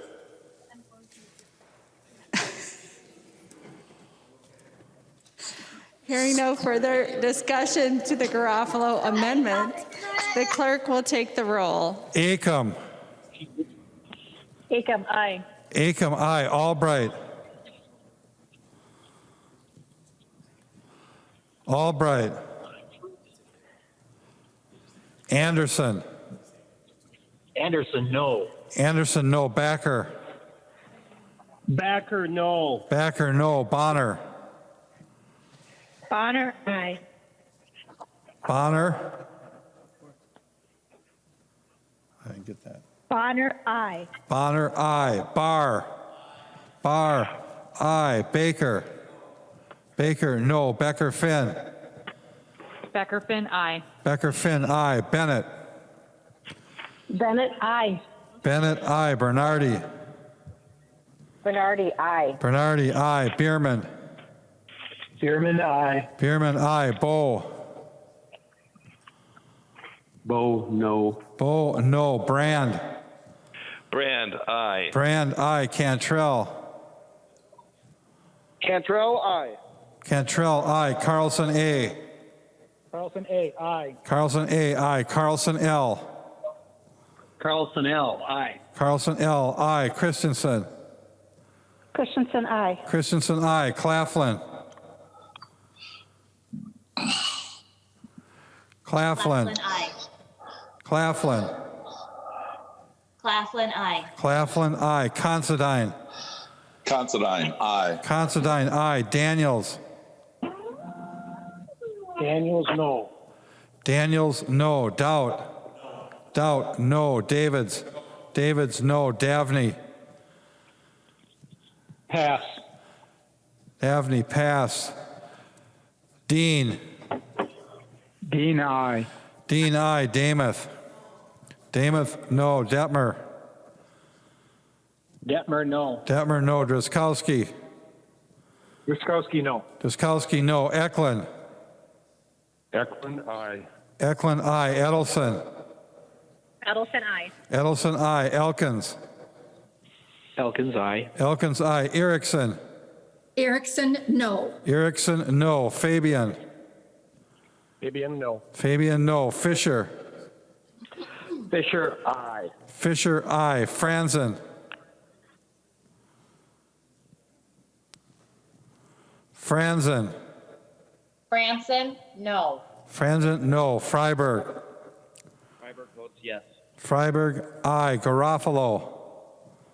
Garofalo, aye. Garofalo, aye. Gomez. Gomez, aye. Gomez, aye. Green. Green, no. Green, no. Grossel. Grossel, no. Grossel, no. Grunhagen.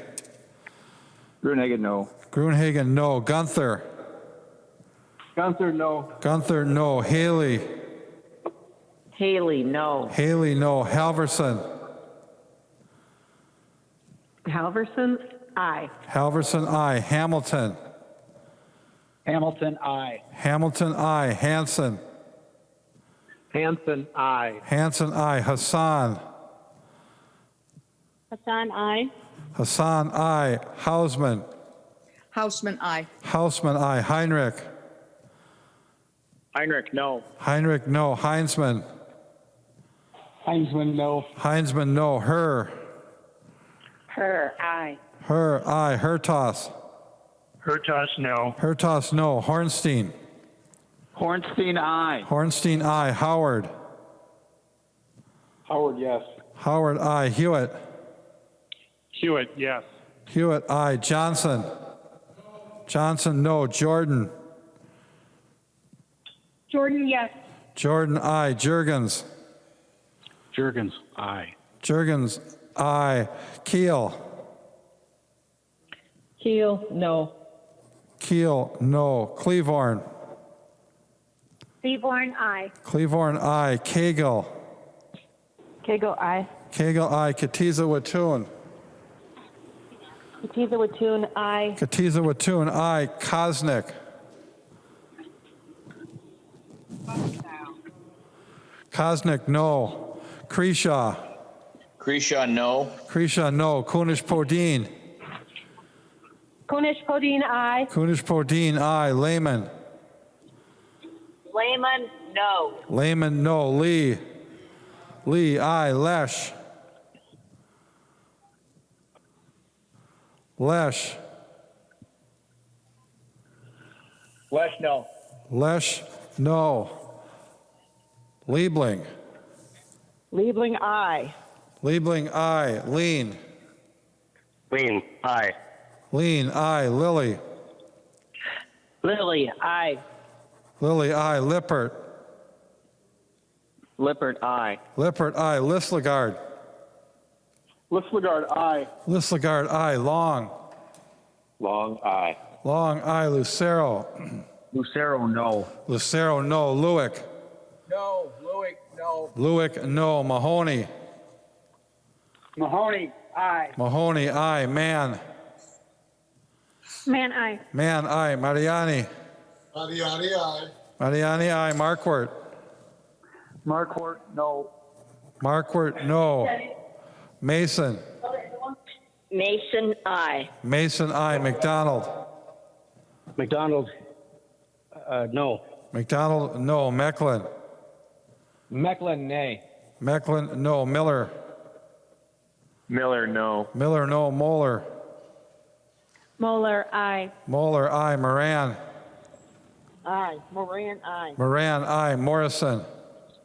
Morrison, aye. Morrison, aye. Munson.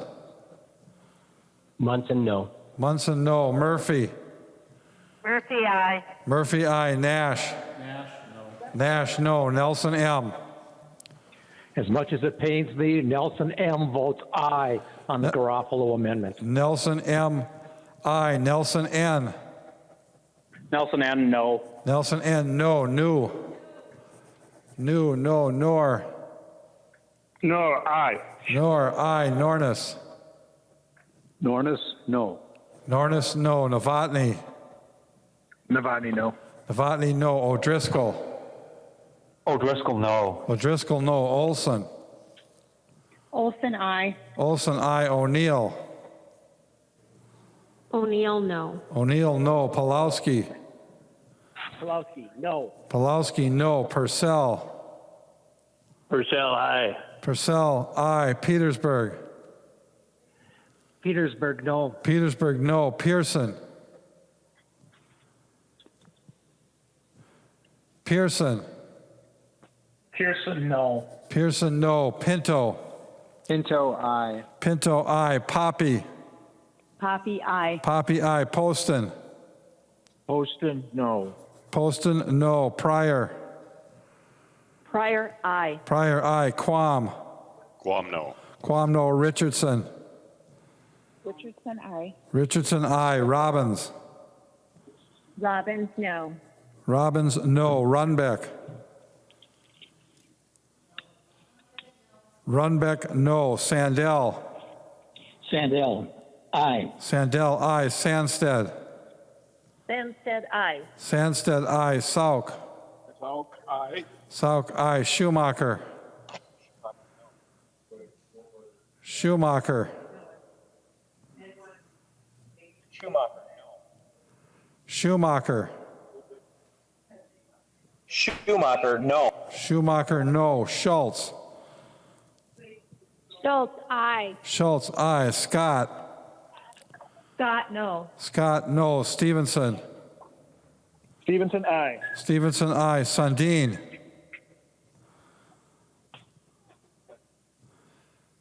Sundin. Sundin, aye. Sundin, aye. Swazinski. Swazinski, no. Swazinski, no. Tabke. Tabke, aye. Tabke, aye. Tice. Tice, aye. Tice, aye. Torkelson. Torkelson, no. Torkelson, no. Erdahl. Erdahl, no. Vang. Fang, aye. Vang, aye. Vogel. Vogel, no. Vogel, no. Wagenius. Wagenius, aye. Wagenius, aye. Wozlowick. Wozlowick, aye. Wozlowick, aye. West. West, aye. West, aye. Winkler. Winkler, aye. Wolgamott. Wolgamott, aye. Wolgamott, aye. Zhang Jie. Xiong J, aye. Zhang Jie, aye. Zhang Ti. Young T, aye. Zhang Ti, aye. Joachim. Joachim, aye. Joachim, aye. Speaker Hortman. Speaker Hortman, aye. Albright. Albright, no. Albright, no. Davney. Abney, aye. Davney, aye. Dabney, aye.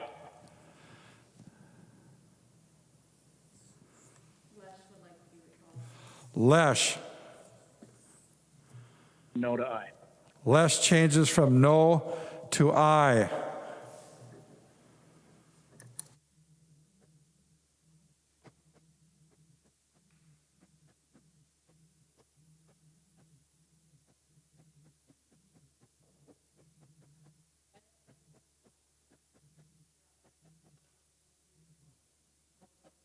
Bo. Bo changes to aye. Bo changes from no to aye.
There being 81 ayes and 53 nays, the motion prevails. The amendment is adopted.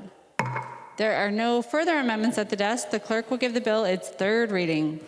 Third reading, Senate File Number 3560, as amended. Third reading as amended. Discussion to the bill. Representative Dowd. Thank you, Madam Speaker. I'd recommend a no vote. Representative Moran, to your bill. Well, Madam Chair and members, you know, this is a really, really good bill. It includes provisions brought forth by both bodies and both parties, and it will help improve health outcomes for Minnesotans during the COVID-19 pandemic and beyond. And because of that, I'm asking members for your support and a yes vote of Senate File 3560. Thank you. There being no further discussion, we will wait until the clerk's desk is ready. Ready? Acom. There being no further discussion, the clerk will take the roll on Senate File 3560 as amended, Representative Moran's bill. Acom. Acom, aye. Acom, aye. Albright. Albright, no. Albright, no. Anderson. Anderson, no. Anderson, no. Backer. Backer, no. Backer, no. Bonner. Bonner, aye. Bonner, aye. Barr. Barr, no. Baker. Baker, no. Becker Finn. Becker Finn, aye. Becker Finn, aye. Bennett. Bennett, no. Bennett, no. Bernardy. Aye. Bernardy, aye. Bierman. Bernardy, aye. Bierman. Bierman, aye. Bierman, aye. Bow. Bo, no. Bow, no. Brand. Brand, aye. Brand, aye. Cantrell. Cantrell, aye. Cantrell, aye. Carlson, A. Carlson, A, aye. Carlson, A, aye. Carlson, L. Carlson, L, aye. Carlson, L, aye. Christensen. Christensen, aye. Christensen, aye. Claflin. Claflin, aye. Claflin, aye. Considine.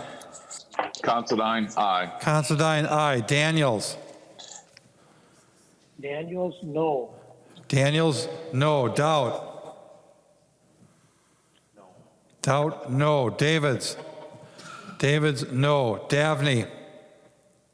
Aye. Davney, aye. Dean. Dean, aye. Dean, aye. Damath. Damath, no. Detmer.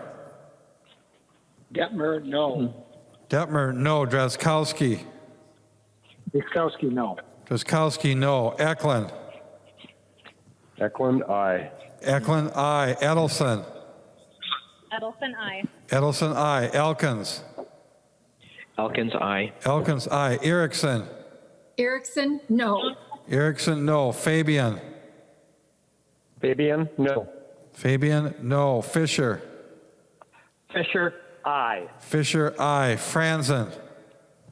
Franson, no. Franzen, no. Freiberg. Freiberg votes yes. Freiberg, aye. Garofalo. Garofalo, aye. Garofalo, aye. Gomez. Gomez, aye. Gomez, aye. Green. Green, no. Green, no. Grossel. Grossel, no. Grossel, no. Grunhagen. Gruenhagen, no. Grunhagen, no. Gunther. Gunther, no. Gunther, no. Haley. Haley, no. Haley, no. Halverson. Halverson, aye. Halverson, aye. Hamilton. Hamilton, aye. Hamilton, aye. Hanson. Hanson, aye. Hanson, aye. Hassan. Hassan, aye. Hassan, aye. Hausman. Houseman, aye. Hausman, aye. Heinrich. Heinrich, no. Heinrich, no. Heinzman. Heinzman, no. Heinzman, no. Her. Her, aye. Her, aye. Hertos. Hertosh, no. Hertos, no. Hornstein. Hornstein, aye. Hornstein, aye. Howard. Howard, aye. Howard, aye. Hewitt. Hewitt, aye. Hewitt, aye. Johnson. Johnson, no. Jordan. Jordan, aye. Jordan, aye. Jurgens. Jurgens, aye. Jurgens, aye. Keel. Keel, no. Keel, no. Cleavorn. Cleavorn, aye. Cleavorn, aye. Cagle. Cagle, aye. Cagle, aye. Katiza Watun. Katiza Watun, aye. Katiza Watun, aye. Kosnick. Kosnick, no. Creshaw. Creshaw, no. Creshaw, no. Kunish Podine.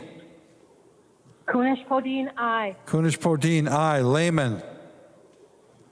Lehman, no. Lehman, no. Lee. Lee, aye. Lesh. Lesh, aye. Lesh, aye. Liebling.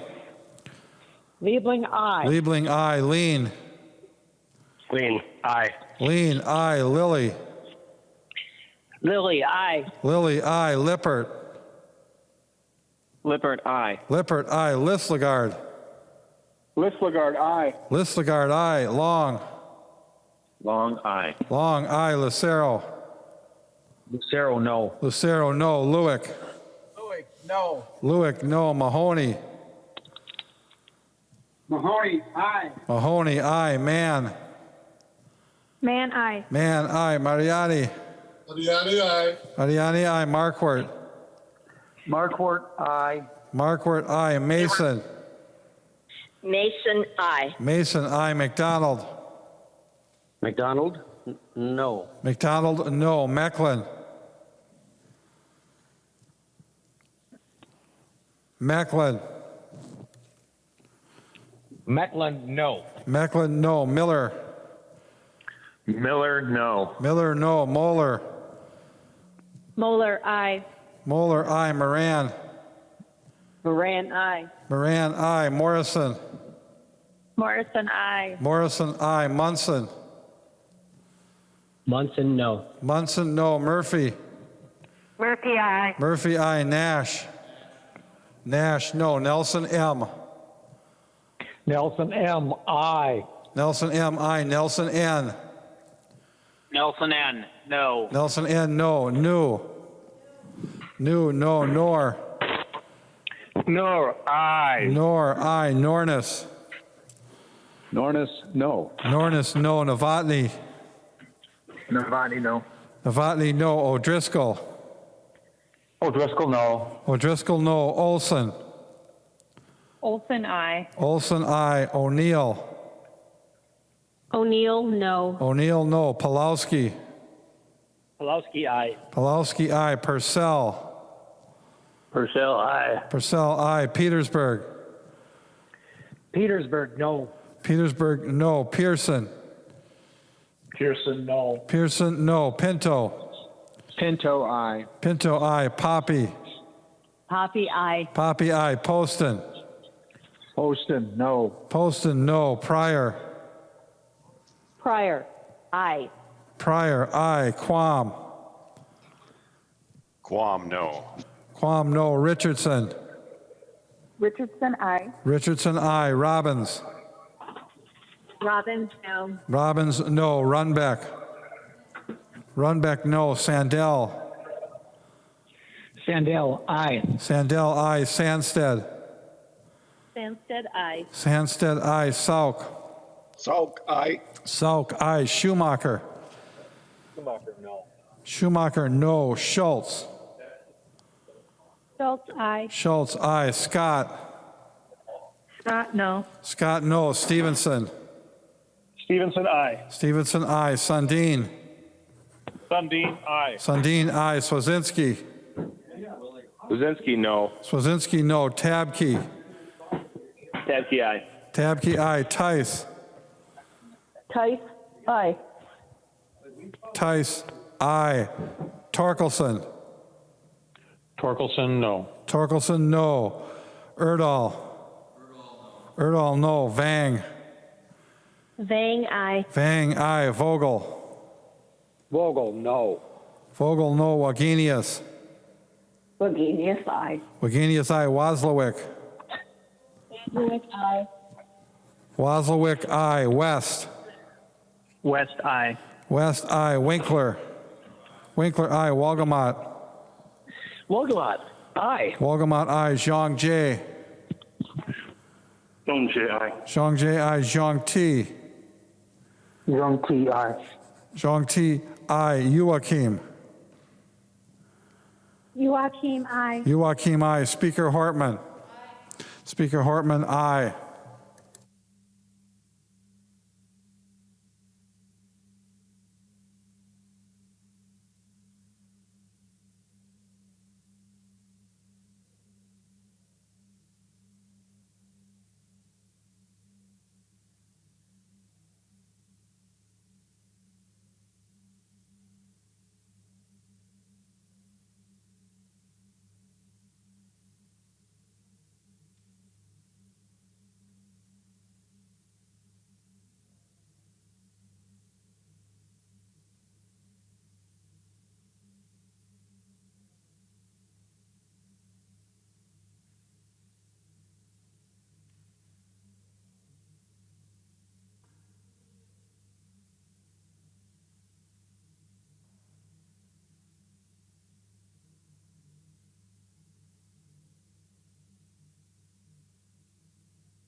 There being 80 ayes and 54 nays, the bill is passed as amended and its title agreed to. Representative Winkler.